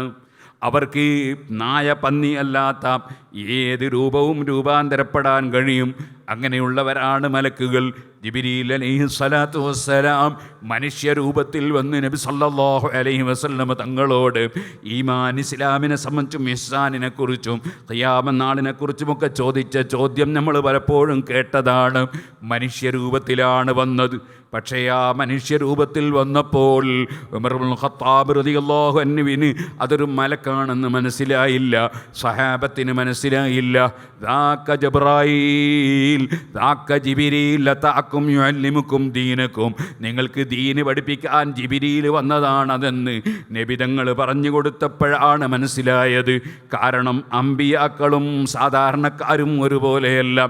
അമ്പിയാക്കൾക്ക് മലക്കിനെ തിരിച്ചറിയാൻ കഴിയുന്നു, മലക്കിനെ കാണാൻ കഴിയുന്നു, മലക്കിൻ്റെ ശബ്ദം കേൾക്കാൻ കഴിയുന്നു. അതൊന്നും സാധാരണക്കാർക്കില്ല. അതുകൊണ്ട് തന്നെ ശേഷം അല്ലാഹ് പറയുന്നുണ്ടല്ലോ, വന്നബീൻ, നബിമാരിൽ വിശ്വസിക്കുന്നവരാകണം. അതേ മുഹമ്മദ് നബി നമ്മളെപ്പോലുള്ളൊരു മനുഷ്യനാണെന്ന് വിശ്വസിച്ചാൽ അവൻ നബിമാരിൽ വിശ്വസിച്ചവനാകൂല. അമ്പിയാക്കൾ സാധാരണക്കാരനാണെന്ന് വിശ്വസിച്ചാൽ അവൻ അമ്പിയാക്കളിൽ വിശ്വസിച്ചവനാകൂല. അമ്പിയാക്കളെ കുറിച്ച് വിശ്വസിക്കേണ്ടതുപോലെ വിശ്വസിക്കണം. ഇതുപോലെ സുഹൃത്തുക്കളെ, ഖുർആൻ എന്ന ഒരു ഗ്രന്ഥമുണ്ട് മുസ്ലിമീങ്ങൾക്ക് എന്നൊരു ക്രിസ്ത്യാനി പറഞ്ഞാൽ അതുകൊണ്ട് അവൻ ഖുർആനിൽ വിശ്വസിച്ചവനാകൂല. ഖുർആനിനെ അവൻ അംഗീകരിക്കണം. ഖുർആനിലുള്ളത് മുഴുവൻ മുഴുവനും സത്യമാണെന്നവൻ അംഗീകരിക്കണം. അപ്പോഴേ അവൻ ഖുർആനിൽ വിശ്വസിച്ചവനാകൂ. അങ്ങനെ എല്ലാ ഗ്രന്ഥങ്ങളെയും വിശ്വസിക്കുന്നവരാണ് മുസ്ലിമീങ്ങൾ. തൗറാത്ത് റബ്ബിൻ്റെ ഗ്രന്ഥമാണ്, ഇഞ്ചീൽ റബ്ബിൻ്റെ ഗ്രന്ഥമാണ്, സബൂർ റബ്ബിൻ്റെ ഗ്രന്ഥമാണ്, ഖുർആൻ റബ്ബിൻ്റെ ഗ്രന്ഥമാണ്. ഇനിയോ അതേ കുറേ വേദങ്ങളും അല്ലാഹു സുബ്ഹാനഹു വ തആല ഏടുകളും 100 ഏടുകളും ഇറക്കിയിട്ടുണ്ട്. ഇതൊക്കെ നമ്മുടെ മദ്രസകളിൽ തന്നെ കുട്ടികളെ പഠിപ്പിക്കുന്നത് എന്തിനാണ്? ഈമാൻ ശരിയാകാനാണ്. ഈമാൻ ഇല്ലെങ്കിലോ നീ എന്ത് സംഭാവന കൊടുത്തിട്ടും കാര്യമില്ല, നീ എന്ത് നോമ്പെടുത്തിട്ടും കാര്യമില്ല, നീ എന്ത് ചെയ്തിട്ടും പടച്ചവൻ്റെ അടുക്കൽ ഉപകരിക്കൂല. വലാകിന്നൽ ബിർറ മൻ ആമന ബില്ലാഹി വൽ യൗമിൽ ആഖിരി വൽ മലായികതി വൽ കിതാബി വൻ നബിയ്യീൻ. വിശ്വസിക്കേണ്ടതെല്ലാം വിശ്വസിക്കണം. ഇതുകൊണ്ട് തന്നെയാണ് സുഹൃത്തുക്കളെ, സുന്നത്ത് ജമാഅത്ത് വിട്ടുപോയാൽ അല്ലാഹുവിൻ്റെ റസൂൽ സല്ലല്ലാഹു അലൈഹി വസല്ലം പറഞ്ഞില്ലേ, ഇമാം ബുഖാരി അത് റിപ്പോർട്ട് ചെയ്തില്ലേ, മൻ അഹ്ദസ, വല്ലവനും ഒരു പുത്തനാശയക്കാരനായാൽ, ഔ ആവാ മുഹ്ദിസൻ, അല്ലെങ്കിൽ പുത്തനാശയക്കാരൻ ആകണമെന്നില്ല, മറിച്ച് പുത്തനാശയക്കാരനെ ചേർത്ത് പിടിച്ചാൽ, അതേ പുത്തനാശയക്കാരനാകണമെന്നില്ല, പുത്തനാശയക്കാരൻ എന്താണ് കുഴപ്പം? ആ നിലക്ക് അവരെയും ചേർത്ത് പിടിച്ചാൽ ഹബീബ് നബി തങ്ങൾ പറഞ്ഞില്ലേ, അതേ ഫഅലൈഹി ലഅനത്തുല്ലാഹി വൽ മലായികതി വന്നാസി അജ്മഈൻ, അല്ലാഹുവിൻ്റെ ലഅനത്തുണ്ടവന്, മലക്കുകളെ ലഅനത്തുണ്ടവന്, എല്ലാ നല്ല ജനങ്ങളുടെയും ലഅനത്തുണ്ടവന്. അവൻ ആരാണ്? അവനൊരു പുത്തനാശയക്കാരനാണ്, ഇസ്ലാമിലില്ലാത്ത ആശയം കൊണ്ടുവരികയാണ്. ആ പുതിയ ആശയം ഇസ്ലാമിനുള്ളതല്ല, മുൻഗാമികളായ മുസ്ലിമീങ്ങൾ പഠിപ്പിച്ചതല്ല, ആചരിച്ചതല്ല, അവരാരും അംഗീകരിച്ചതല്ല. അങ്ങനെയുള്ള ആശയം കൊണ്ടുവന്നാൽ ഇനി അങ്ങനെ കൊണ്ടുവരണമെന്നില്ല. ആ ആശയക്കാരനെ ചേർത്ത് പിടിച്ചാൽ ഫഅലൈഹി ലഅനത്തുല്ലാഹ്, പടച്ചവൻ്റെ ലഅനത്തുണ്ട്, മലക്കുകളെ ലഅനത്തുണ്ട്, എല്ലാ നല്ല ജനങ്ങളുടെയും ലഅനത്തുണ്ട്. പോരാ, ലാ യഖ്ബലുല്ലാഹു മിൻഹു സർഫൻ വലാ അദ്ലാ, അവൻ്റെ ഫർളോ സുന്നത്തോ അല്ലാഹ് ഖബൂൽ ചെയ്യൂല. വളരെ നന്നായി ശ്രദ്ധിക്കണം. നമ്മൾ അതേ വളരെ ബുദ്ധിമുട്ടി നോമ്പെടുക്കുന്നു, വളരെ ബുദ്ധിമുട്ടി ഉംറക്കും ഹജ്ജിനും പോകുന്നു, അതേ നമ്മൾ കൃത്യമായി നിസ്കരിക്കുന്നു, നമ്മൾ അധ്വാനിച്ചുണ്ടാക്കിയ പണം നമ്മൾ മറ്റുള്ളവർക്ക് സംഭാവന കൊടുക്കുന്നു. ഇതെല്ലാം ചെയ്യുമ്പോൾ റബ്ബതൊന്ന് സ്വീകരിച്ച് കിട്ടണ്ടേ? അത് സ്വീകരിക്കണമെങ്കിലുള്ള നിബന്ധനയാണ് സുന്നത്ത് ജമാഅത്ത് മുറുകെ പിടിച്ച് ജീവിക്കുന്നവനാകണം. വിശ്വാസം ക്ലിയറാകണം. വിശ്വാസം പിഴച്ചാൽ റബ്ബതൊന്നും സ്വീകരിക്കില്ല. ഇമാം ബുഖാരി റിപ്പോർട്ട് ചെയ്യുന്ന ഹദീസും അത് തന്നെയാണ് പഠിപ്പിക്കുന്നത്. വിശ്വാസത്തിനാണ് ഏറ്റവും വലിയ പ്രാമുഖ്യം. അതാണ് ഖുർആനും ഇവിടെ ഇങ്ങനെ തന്നെ പറഞ്ഞത്. ഇനി നിങ്ങൾ നോക്കൂ, മഹാനായ മുആദ് റളിയല്ലാഹു അൻഹുവിനെ നബി സല്ലല്ലാഹു അലൈഹി വസല്ലം യമനിലേക്ക് പറഞ്ഞേക്കുകയാണ്. എന്തിനാണ് പറഞ്ഞേക്കുന്നത്? ഇസ്ലാമിക പ്രബോധന പ്രവർത്തനത്തിന് പറഞ്ഞേക്കുകയാണ്. പോകുമ്പോൾ ഹബീബ് നബി സല്ലല്ലാഹു അലൈഹി വസല്ലം പറയാണ്, അവിടെ ചെന്നാൽ ഉദ്ഉഹും ഇലാ തൗഹീദില്ലാഹി തബാറക വ തആല, അല്ലാഹുവിൻ്റെ ഏകത്വത്തിൽ വിശ്വസിക്കാൻ വേണ്ടി അവരെ നിങ്ങൾ പ്രബോധനം ചെയ്യണം, അവരെ നിങ്ങൾ ക്ഷണിക്കണം. അതേ ലാ ഇലാഹ ഇല്ലല്ലാഹ് മുഹമ്മദുർ റസൂലുള്ളാഹ്, ഈ ആശയത്തിലേക്ക് അവരെ ക്ഷണിക്കണം. അതവരംഗീകരിച്ച് കഴിഞ്ഞാൽ അവരോട് പറയണം 5 നേരം നിസ്കാരം നിർബന്ധമുണ്ട്. വിശ്വാസമില്ലാത്തവനോട് നിസ്കരിക്കാൻ പറയുന്നതിന് അർത്ഥമില്ല, നിസ്കരിച്ചിട്ട് കാര്യമില്ല. ഇത് അംഗീകരിച്ച് കഴിഞ്ഞാൽ 5 നേരത്തെ നിസ്കാരമുണ്ട് അവർക്ക് എന്നവരോട് പറയണം. അതും അംഗീകരിച്ച് കഴിഞ്ഞാൽ ആദ്യത്തേത് മനസ്സിൻ്റെ പ്രവൃത്തിയാണ് വിശ്വാസം.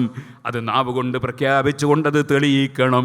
അതിൻ്റെ ശേഷം പിന്നെ അതാ മനുഷ്യന് അല്ലാഹു തആല കൊടുത്ത ഇബാദത്തിൽ ഏറ്റവും പ്രധാനപ്പെട്ട ശരീരത്തിൻ്റെ ഇബാദത്താണ് നിസ്കാരം. ഞാനതിനെ സംബന്ധിച്ച് ഇപ്പോൾ വിശദീകരിക്കുന്നില്ല. ഹജ്ജ് കഅബ ശരീഫിൻ്റെ അടുക്കൽ പോയി ചെയ്യുന്ന കർമ്മമാണ്. ആ കഅബയിലേക്ക് തിരിഞ്ഞുകൊണ്ടാണല്ലോ നിസ്കാരം. അപ്പോൾ ഹജ്ജിൻ്റെ ഒരംശം നിസ്കാരത്തിലുണ്ട്. നോമ്പ് ഇസ്ലാമിൽ വളരെ പ്രധാനപ്പെട്ട ഒരു കർമ്മമാണ്. പക്ഷേ ആ നോമ്പും നിസ്കാരത്തിലുണ്ട്. കാരണം നിസ്കാരത്തിൽ കടന്നതിന് ശേഷം നോമ്പ് മുറിയുന്ന ഏത് കാര്യം ചെയ്താലും നിസ്കാരം ബാത്തിലാകും. അപ്പം നിസ്കാരത്തിൽ നോമ്പുമുണ്ട്. മറ്റൊന്നാണല്ലോ സക്കാത്ത്.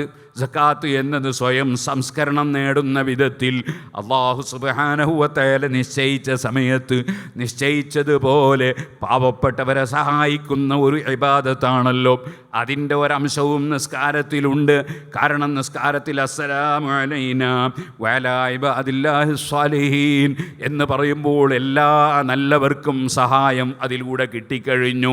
സമയല്ലാഹു ലിമൻ ഹമിദ എന്ന് പറയുമ്പോൾ അൽഹംദുലില്ലാ പറയുന്ന എല്ലാവർക്കും പ്രാർത്ഥന കിട്ടിക്കഴിഞ്ഞു. ഇതുപോലെ വേറെയും ധാരാളം നിസ്കാരത്തിൽ അത്തരം സന്ദർഭങ്ങളുണ്ട്. അതിനാൽ സക്കാത്തിൻ്റെ ഒരംശവും നിസ്കാരത്തിലുണ്ട്. ഷഹാദത്ത് കലിമ പൂർണ്ണമായും അത്തഹിയ്യാത്തിനെ നമ്മൾ കൊണ്ടുവരുന്നുണ്ട്. ആകയാൽ നിസ്കാരമെന്ന് പറയുന്നത് ഇസ്ലാമിൻ്റെ 5 കാര്യങ്ങളും ഒരു നിലക്കല്ലെങ്കിൽ മറ്റൊരു നിലക്ക് ഉൾക്കൊള്ളുന്നതാണ് നിസ്കാരം. അതുകൊണ്ട് പറയട്ടെ, റമദാനിൽ കൃത്യമായി നിസ്കരിക്കുന്ന മോമിനീങ്ങളെ, അള്ളാഹു റമദാനിൽ മാത്രമുള്ളവനല്ല. നമ്മളോടുള്ള കൽപ്പന നിസ്കാരം റമദാനിൽ മാത്രം നടത്താനുമല്ല, കൃത്യമായി മരണം വരെ നിസ്കരിക്കുമെന്ന് പ്രതിജ്ഞയെടുത്തിട്ടല്ലാതെ ഈ സദസ്സിൽ നിന്ന് പിരിഞ്ഞു പോകല്ലേ. റബ്ബിൻ്റെ അടുക്കൽ ചോദ്യം ചെയ്യപ്പെടുന്ന ഒന്നാമത്തെ വിഷയം കർമ്മരംഗത്ത് നിസ്കാരമാണ്. അതുകൊണ്ട് നിസ്കാരത്തിൻ്റെ ഗൗരവം ഉൾക്കൊള്ളണം. നിസ്കരിക്കേണ്ടതുപോലെ നിസ്കരിക്കണം. നിസ്കാരം നെയ്യത്ത് റെഡിയായിരിക്കണം. സുബ്ഹാനല്ലാഹ്, ഞാൻ കുറ്റ്യാടിയിൽ ചെന്നിട്ട് സുന്നത്ത് ജമാഅത്തിൻ്റെ പുറത്തുള്ളവരെ പുസ്തകം നോക്കുമ്പോൾ നിസ്കാരത്തിൻ്റെ നെയ്യത്ത് ശരിയില്ല, വധുവിൻ്റെ നെയ്യത്ത് ശരിയില്ല, ഇപ്പോഴും ഇല്ല, നോമ്പിൻ്റെ നെയ്യത്തും ശരിയില്ല. ഞാൻ നാളെ നോമ്പെടുക്കുമെന്ന് കരുതണമെന്നാണ് മദ്രസയെ പഠിപ്പിക്കുന്നത്. റമദാൻ നോമ്പിന് അങ്ങനെ കരുതിയാൽ മതിയാവുമോ? ഫർദായ നോമ്പ് എന്ന് കരുതണം, റമദാൻ നോമ്പ് എന്ന് കരുതണം. ഞാൻ നാളെ നോമ്പെടുക്കുമെന്ന് കരുതിയാൽ അത് യഥാർത്ഥത്തിൽ ഫർദ് നോമ്പിനും പറ്റില്ല, അറഫ പോലെയുള്ള പ്രത്യേക നോമ്പിനും അത് മതിയാവില്ല. വെറുതെ ഒരു ദിവസം നോമ്പെടുക്കുകയാണെങ്കിൽ അതിന് പറ്റും. ഇതുപോലെ വെറുതെ ഒരു റക്കഅത്ത് സുന്നത്ത് ഇരിക്കുകയാണെങ്കിൽ ഞാൻ നിസ്കരിക്കുന്നു എന്ന് കരുതിയാൽ മതി. ഫർദിനത് മതിയാവില്ല. പക്ഷേ മദ്രസയിൽ തന്നെ പഠിപ്പിക്കുന്നത് ഫർളായ നിസ്കാരത്തിൻ്റെയും നോമ്പിൻ്റെയൊക്കെ നീയത്തുകൾ നശിപ്പിച്ചുകൊണ്ടാണ് പഠിപ്പിക്കുന്നത് സുന്നത്തി ജമാഅത്തിൻ്റെ എതിരാളികൾ. അതിൻ്റെ ഗൗരവം മനസ്സിലാക്കണം നമ്മൾ. ആളുകളെ ഇസ്ലാം അങ്ങനെ തന്നെ നശിപ്പിക്കുകയാണ്. സക്കാത്തിന് തീരെ നീയത്ത് പഠിപ്പിക്കുന്നില്ല. കാരണം നീയത്തും കൂടി വേണമെന്ന് പറഞ്ഞാൽ പിന്നെ വിചാരിച്ച പോലെ വാങ്ങാൻ കഴിയൂലല്ലോ, എന്നിട്ട് അതുകൊണ്ട് കളിക്കാൻ കഴിയൂലല്ലോ. അതുകൊണ്ട് നീയത്ത് തീരെ പഠിപ്പിക്കുന്നില്ല. എന്തൊരു കഷ്ടമാണ്. അള്ളാഹുവിൻ്റെ ദീന് കൊണ്ട് ചെയ്യുന്ന ഈ കുട്ടിക്കളി എന്ന് പറയുന്നത് എത്ര ഗൗരവമുള്ളതാണെന്ന് മുസ്ലിമീങ്ങൾ കണക്കിലെടുക്കണം. ഞാൻ വിശദീകരിക്കുന്നില്ല. അപ്പോൾ ഒന്നാമതായി നമ്മുടെ വിശ്വാസം ക്ലിയറാകണം. അതാണ് ഖുർആൻ പറഞ്ഞ വലാകിന്നൽ ബിർറ മൻ ആമന ബില്ലാഹ്. അള്ളാഹുവിൽ വിശ്വസിച്ചവരുടെ പുണ്യം, അള്ളാഹുവിൻ്റെ മലക്കുകളിൽ വിശ്വസിച്ചവരുടെ പുണ്യം, അന്ത്യനാളിൽ വിശ്വസിച്ചവരുടെ പുണ്യം, കിതാബുകളിൽ വിശ്വസിച്ചവരുടെ പുണ്യം, നബിമാരിൽ വിശ്വസിച്ചവരുടെ പുണ്യം, വിശ്വസിക്കേണ്ടതുപോലെ വിശ്വസിച്ചവർ ചെയ്യുന്ന കർമ്മം, അതേ അള്ളാഹുവിൻ്റെ അടുക്കൽ പുണ്യകർമ്മമാവുള്ളൂ. ഇനിയോ ഇത്രയും പറഞ്ഞ കാര്യങ്ങൾ നിസ്കാരമൊന്നും ഇപ്പോൾ ഈ ആയത്തിൽ വന്നിട്ടില്ല. ഞാനൊരു ഇടയ്ക്കൊന്ന് പറഞ്ഞു എന്നേ ഉള്ളൂ. അത് ശേഷം വരുന്നുണ്ട് ആയത്തിൽ. ഇനി കർമ്മങ്ങളിലേക്ക് കിടക്കുകയാണ് അല്ലാഹു തആല. വെറും വിശ്വാസം മതിയോ? അതുപോലെ ചിലരുണ്ട് നല്ല ഉറച്ച സുന്നിയാണ്, പക്ഷേ നിസ്കരിക്കൂല. പിന്നെ എന്ത് സുന്നിയാണവൻ? അസ്സലാമു അലൈക അയ്യുഹൻ നബിയു 5 നേരം റസൂലുള്ളാഹിനെ വിളിച്ച് സലാം പറയാൻ അല്ല പറഞ്ഞിട്ട് അത് ചെയ്യാത്ത പിന്നെന്ത് സുന്നി? അവൻ അള്ളാഹുവിൻ്റെ റസൂലുമായി എന്ത് സ്നേഹമാണ് അയാൾക്ക്? സലാം പറയാത്ത മനുഷ്യരാണോ സ്നേഹം? അള്ളാഹുവിൻ്റെ റസൂലിനോട് സലാം പറയാൻ അല്ല പറഞ്ഞിട്ട് അത് പറയാൻ തയ്യാറാകാത്തവന് പിന്നെ എന്ത് സ്നേഹം? ഓ സുഹൃത്തുക്കളെ, അതേ അള്ളാഹു ജല്ല ജലാലുഹു അതിന് ശേഷം പറയാണ്. ആദ്യം തന്നെ ഇവിടെ പറയുന്ന വിഷയം എന്താണ്? വാതൽ മാല അലാ ഹുബ്ബിഹി ദവിൽ ഖുർബാ വൽ യതാമാ വൽ മസാകീന വബിനസ് സബീലി വസ്സായിലീന വഫിർ റിഖാബ്. അതേ ശരിയായ പുണ്യം ചെയ്യുന്നവനാരാണ്? അവൻ വിശ്വാസമൊക്കെ ക്ലിയറായാൽ മാത്രം പോരാ. വാതൽ മാല അലാ ഹുബ്ബിഹി, അവൻ ധനം കൊടുക്കുന്നവനാകണം, സമ്പത്ത് ചെലവഴിക്കുന്നവനാകണം. അലാ ഹുബ്ബിഹി, അതിനോട് താല്പര്യമുള്ളതോടുകൂടെ. അതേ പണത്തോട് താല്പര്യമില്ലാത്ത മനുഷ്യരുണ്ടാകുമോ? ലിഹുബ്ബിൽ ഖൈരി ലശദീദ് എന്ന് ഖുർആൻ പറഞ്ഞില്ലേ? ഖൈർ എന്നവിടെ പറഞ്ഞത് ധനത്തെ സംബന്ധിച്ചാണ്, പണത്തെക്കുറിച്ചാണ്. ധനത്തെ ഇഷ്ടപ്പെടുന്നവരാണെന്നാണ് അള്ളാഹു മനുഷ്യരെക്കുറിച്ച് പറഞ്ഞത്. ആ ധനം ഇഷ്ടപ്പെടുന്നവരല്ലേ നമ്മൾ? അല്ലെങ്കിൽ സുഹൃത്തുക്കളെ, നമ്മളെന്തിന് ദുബായിൽ വന്നു? നമ്മൾ സാമ്പത്തികമായ ഭദ്രതയ്ക്ക് വേണ്ടി വന്നവരാണ്.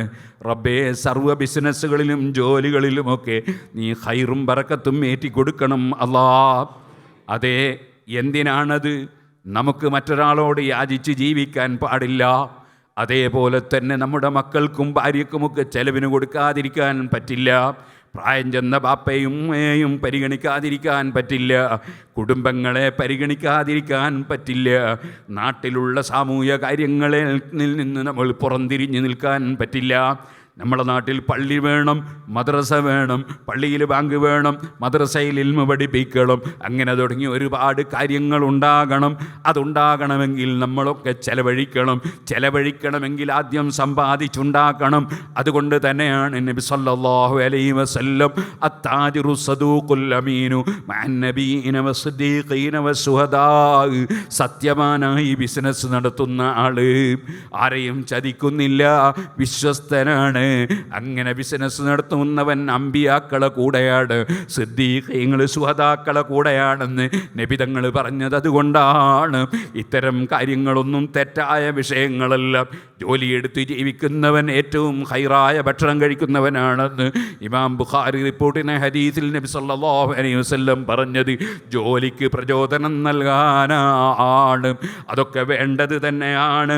അതുകൊണ്ട് തന്നെ റബ്ബ് പറയുന്നു, ആതൽ മാല അലാ ഹുബ്ബിഹി, അധ്വാനിച്ചുണ്ടാക്കിയ പണം, ഒരുപാട് അധ്വാനിച്ച് ബിസിനസ് ചെയ്തുണ്ടാക്കിയ പണം, ആ പണത്തോട് വലിയ താല്പര്യമുണ്ടാകുമെന്നത് സ്വാഭാവികമാണ്. താല്പര്യമുള്ളതോട് കൂടെ കൊടുക്കണം, താല്പര്യമുള്ളതോട് കൂടെ കൊടുക്കണം.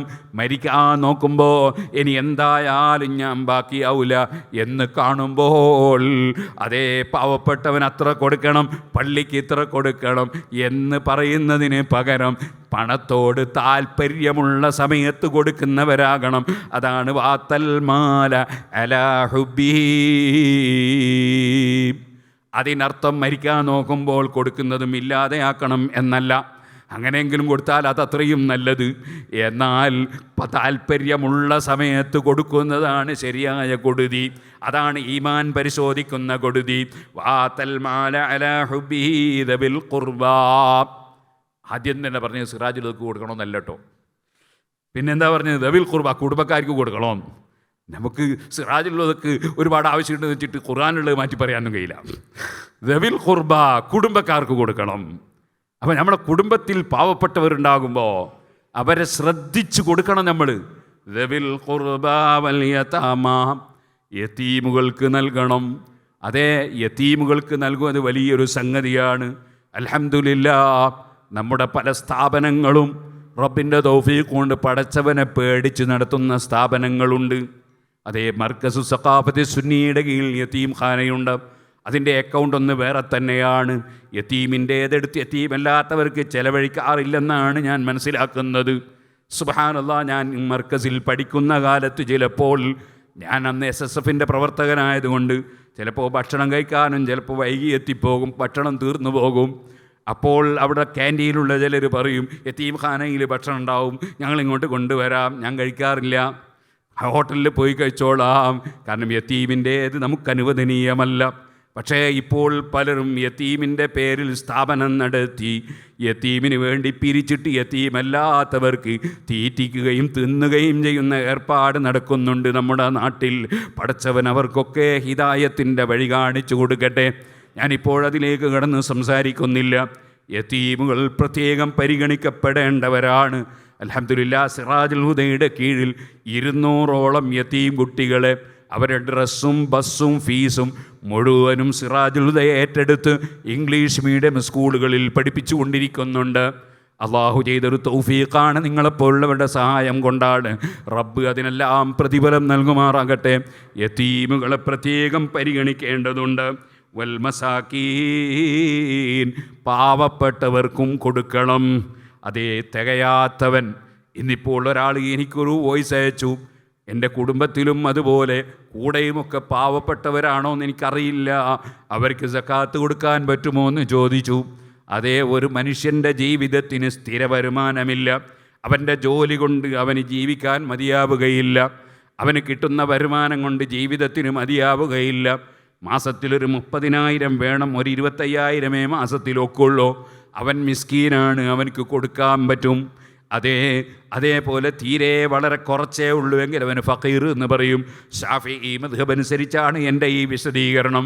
ഹനഫി മദ്ഹബിൽ തിരിച്ചാണ്. ഇരിക്കട്ടെ, ഞാൻ പറഞ്ഞു വന്നത് എന്തായാലും ഫഖീറിനും മിസ്കീനിനും സക്കാത്തിന് പോലും അർഹതയുണ്ട്. ഇവിടെ പറയുന്നത് സക്കാത്തിനെ കുറിച്ചല്ല. വാത്തൽ മാല അലാ ഹുബി, താല്പര്യമുള്ളതോടുകൂടെ തന്നെ സ്വത്ത് കൊടുക്കുന്നവരെന്ന് ഇവിടെ പറയുന്നത് സക്കാത്തിനെ കുറിച്ചല്ല, മറ്റുള്ള കൊടുതിയെക്കുറിച്ചാണ്. മറ്റുള്ള കൊടുതിയിലും നിർബന്ധമായ കൊടുതിയുണ്ട്, സുന്നത്തായ കൊടുതിയുണ്ട്. നിർബന്ധമായ കൊടുതി ഞാൻ നേരത്തെ പറഞ്ഞില്ലേ, ഒരു മനുഷ്യൻ പട്ടിണി കിടന്ന് മരിക്കുകയാണ്. ആ പട്ടിണി കിടന്ന് മരിക്കുന്നവന് അവൻ്റെ പട്ടിണി അകറ്റാനുള്ളത് കൊടുക്കൽ കയ്യിൽ ക്യാഷുള്ളവന് നിർബന്ധമാണ്. അല്ലെങ്കിൽ ഭക്ഷണ സാധനമുള്ളവന് കൊടുക്കൽ നിർബന്ധമാണ്, സുന്നത്തല്ല. അവൻ ഭക്ഷണം കിട്ടാതെ മരിച്ചു പോകും, കൊടുക്കൽ നിർബന്ധമാണ്. ഇതുപോലെ നമ്മുടെ നാട്ടിലെ ദീനിൻ്റെ പ്രവർത്തനങ്ങൾ നടത്താൻ ആവശ്യമുള്ളത് കൊടുക്കൽ നമുക്ക് നിർബന്ധമാണ്. അല്ലെങ്കിൽ ഇവിടെ ദീനുണ്ടാകില്ല. ഒറ്റ പള്ളിയും മദ്രസയും ഇല്ലാതെ ദീൻ ഇവിടെ നിലനിൽക്കുമോ?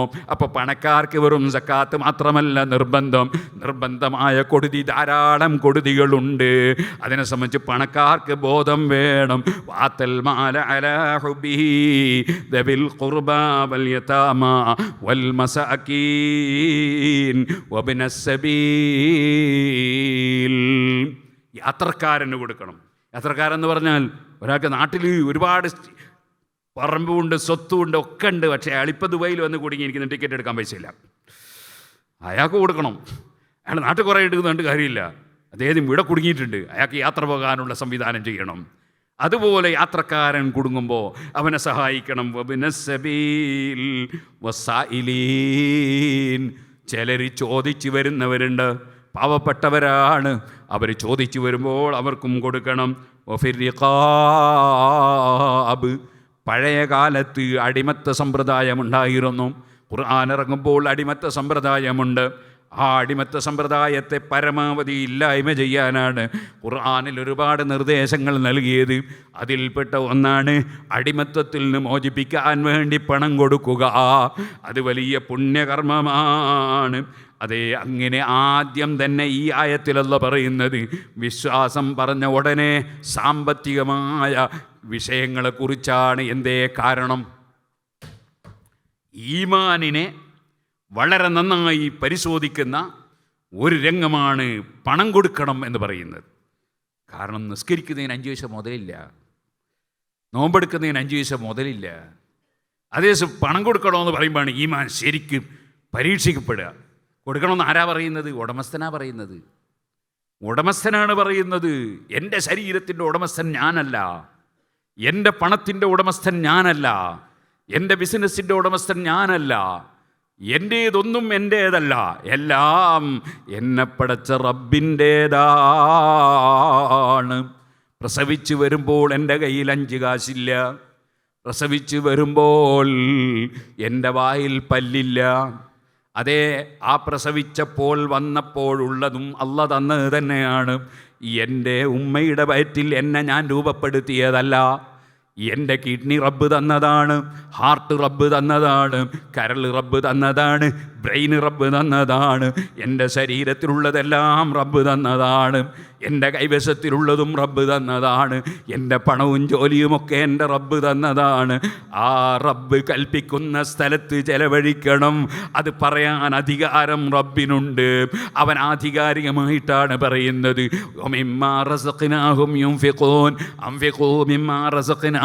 ഖുർആനിൻ്റെ ശൈലി കണ്ടില്ലേ? നമ്മൾ തന്നതിൽ നിന്ന് ചെലവഴിക്കണം. നിങ്ങളുടേതല്ല പണം, നിങ്ങളുടേതല്ല, അത് നമ്മൾ തന്നതാണ്. അതിൽ ഞാൻ പറയുന്ന സ്ഥലത്ത് ചെലവഴിച്ചോളണം. യജമാനനായ റബ്ബിൻ്റെ ഓർഡറാണ്. പരീക്ഷണത്തിൻ്റെ ലോകമാണിത്. ചിലരെ പാവപ്പെട്ടവരെ അല്ലാഹു സൃഷ്ടിച്ചു. ആ പാവപ്പെട്ടവൻ മുഖേന പണക്കാരൻ സ്വർഗത്തിൽ കടക്കണം. അതിനാ പാവപ്പെട്ടവന് സഹായിക്കുന്നുണ്ടോ എന്നാണ് റബ്ബിൻ്റെ നോട്ടം. സഹായിച്ചുകൊണ്ട് പണക്കാരന് സ്വർഗത്തിൽ കടക്കാം. പാവപ്പെട്ടവനോ, പാവപ്പെട്ട പാവപ്പെട്ടവൻ അവൻ്റെ ഞെരുക്കത്തിൽ ക്ഷമിച്ചുകൊണ്ട് ജീവിക്കുന്നു. പടച്ചവനോടുള്ള സ്നേഹത്തിനൊരു കുറവുമില്ല, പടച്ചവനുള്ള ആരാധനയ്ക്ക് കുറവില്ല. എത്ര ഞെരുക്കമാണെങ്കിലും അൽഹംദുലില്ലാ എന്നല്ലാതെ പറയൂല. പടച്ചവൻ തന്നതൊക്കെ വലുതാണ് എന്നല്ലാതെ പറയൂല. അവനെപ്പോഴും താഴോട്ടാണ് നോക്കുന്നത്. അഥവാ എനിക്ക് സാമ്പത്തിക ഞെരുക്കമുണ്ടെങ്കിലും എനിക്ക് ബ്രെയിനിന് തകരാറില്ലല്ലോ, കിഡ്നിക്ക് തകരാറില്ലല്ലോ, ഹാർട്ടിന് തകരാറില്ലല്ലോ.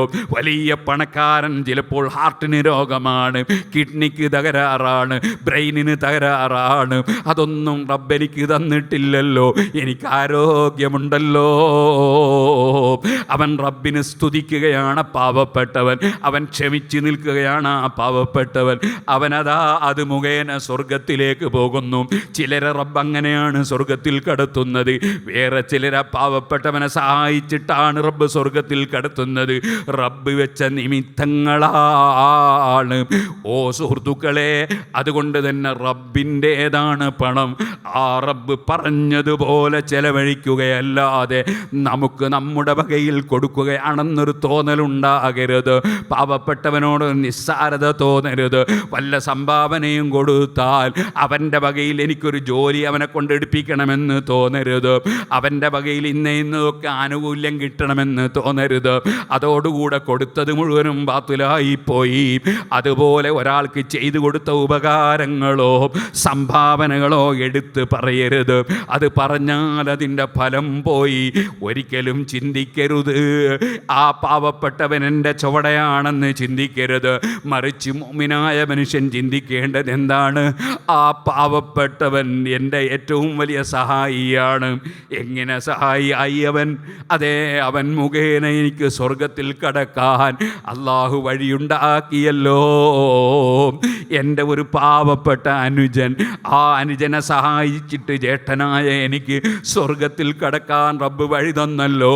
അപ്പോഴെൻ്റെ അനുജൻ എന്നെ സ്വർഗത്തിലെത്തിക്കുന്ന അനുജനാണ്. എൻ്റെ അയൽവാസിയായ പാവപ്പെട്ടവൻ എന്നെ സ്വർഗത്തിലെത്തിക്കുന്ന പാവപ്പെട്ടവനാണ്. അദ്ദേഹത്തോട് ബഹുമാനാദരവുണ്ടാകണം. ഞാനൊരു വലിയവനാണ്, ഞാനൊരു കൊടുക്കുന്നവനാണ്, അവൻ എൻ്റെ അടുക്ക സംഭാവനക്ക് വന്നല്ലോ. അങ്ങനെ ഒരു ഹുങ്ക് വന്നാൽ മനുഷ്യൻ പരാജയപ്പെട്ടു പോയി. കൊടുത്ത റബ്ബാണ് കേട്ടോ, നിനക്ക് തന്നത് റബ്ബാണ് കേട്ടോ, അവന് കൊടുക്കാതിരുന്നതും റബ്ബാണ് കേട്ടോ. ആ റബ്ബ് നിന്നെ പരീക്ഷിക്കാനാ തന്നത്. അത് കൊടുത്തോളുക, അവനെ ബഹുമാനിക്കുക.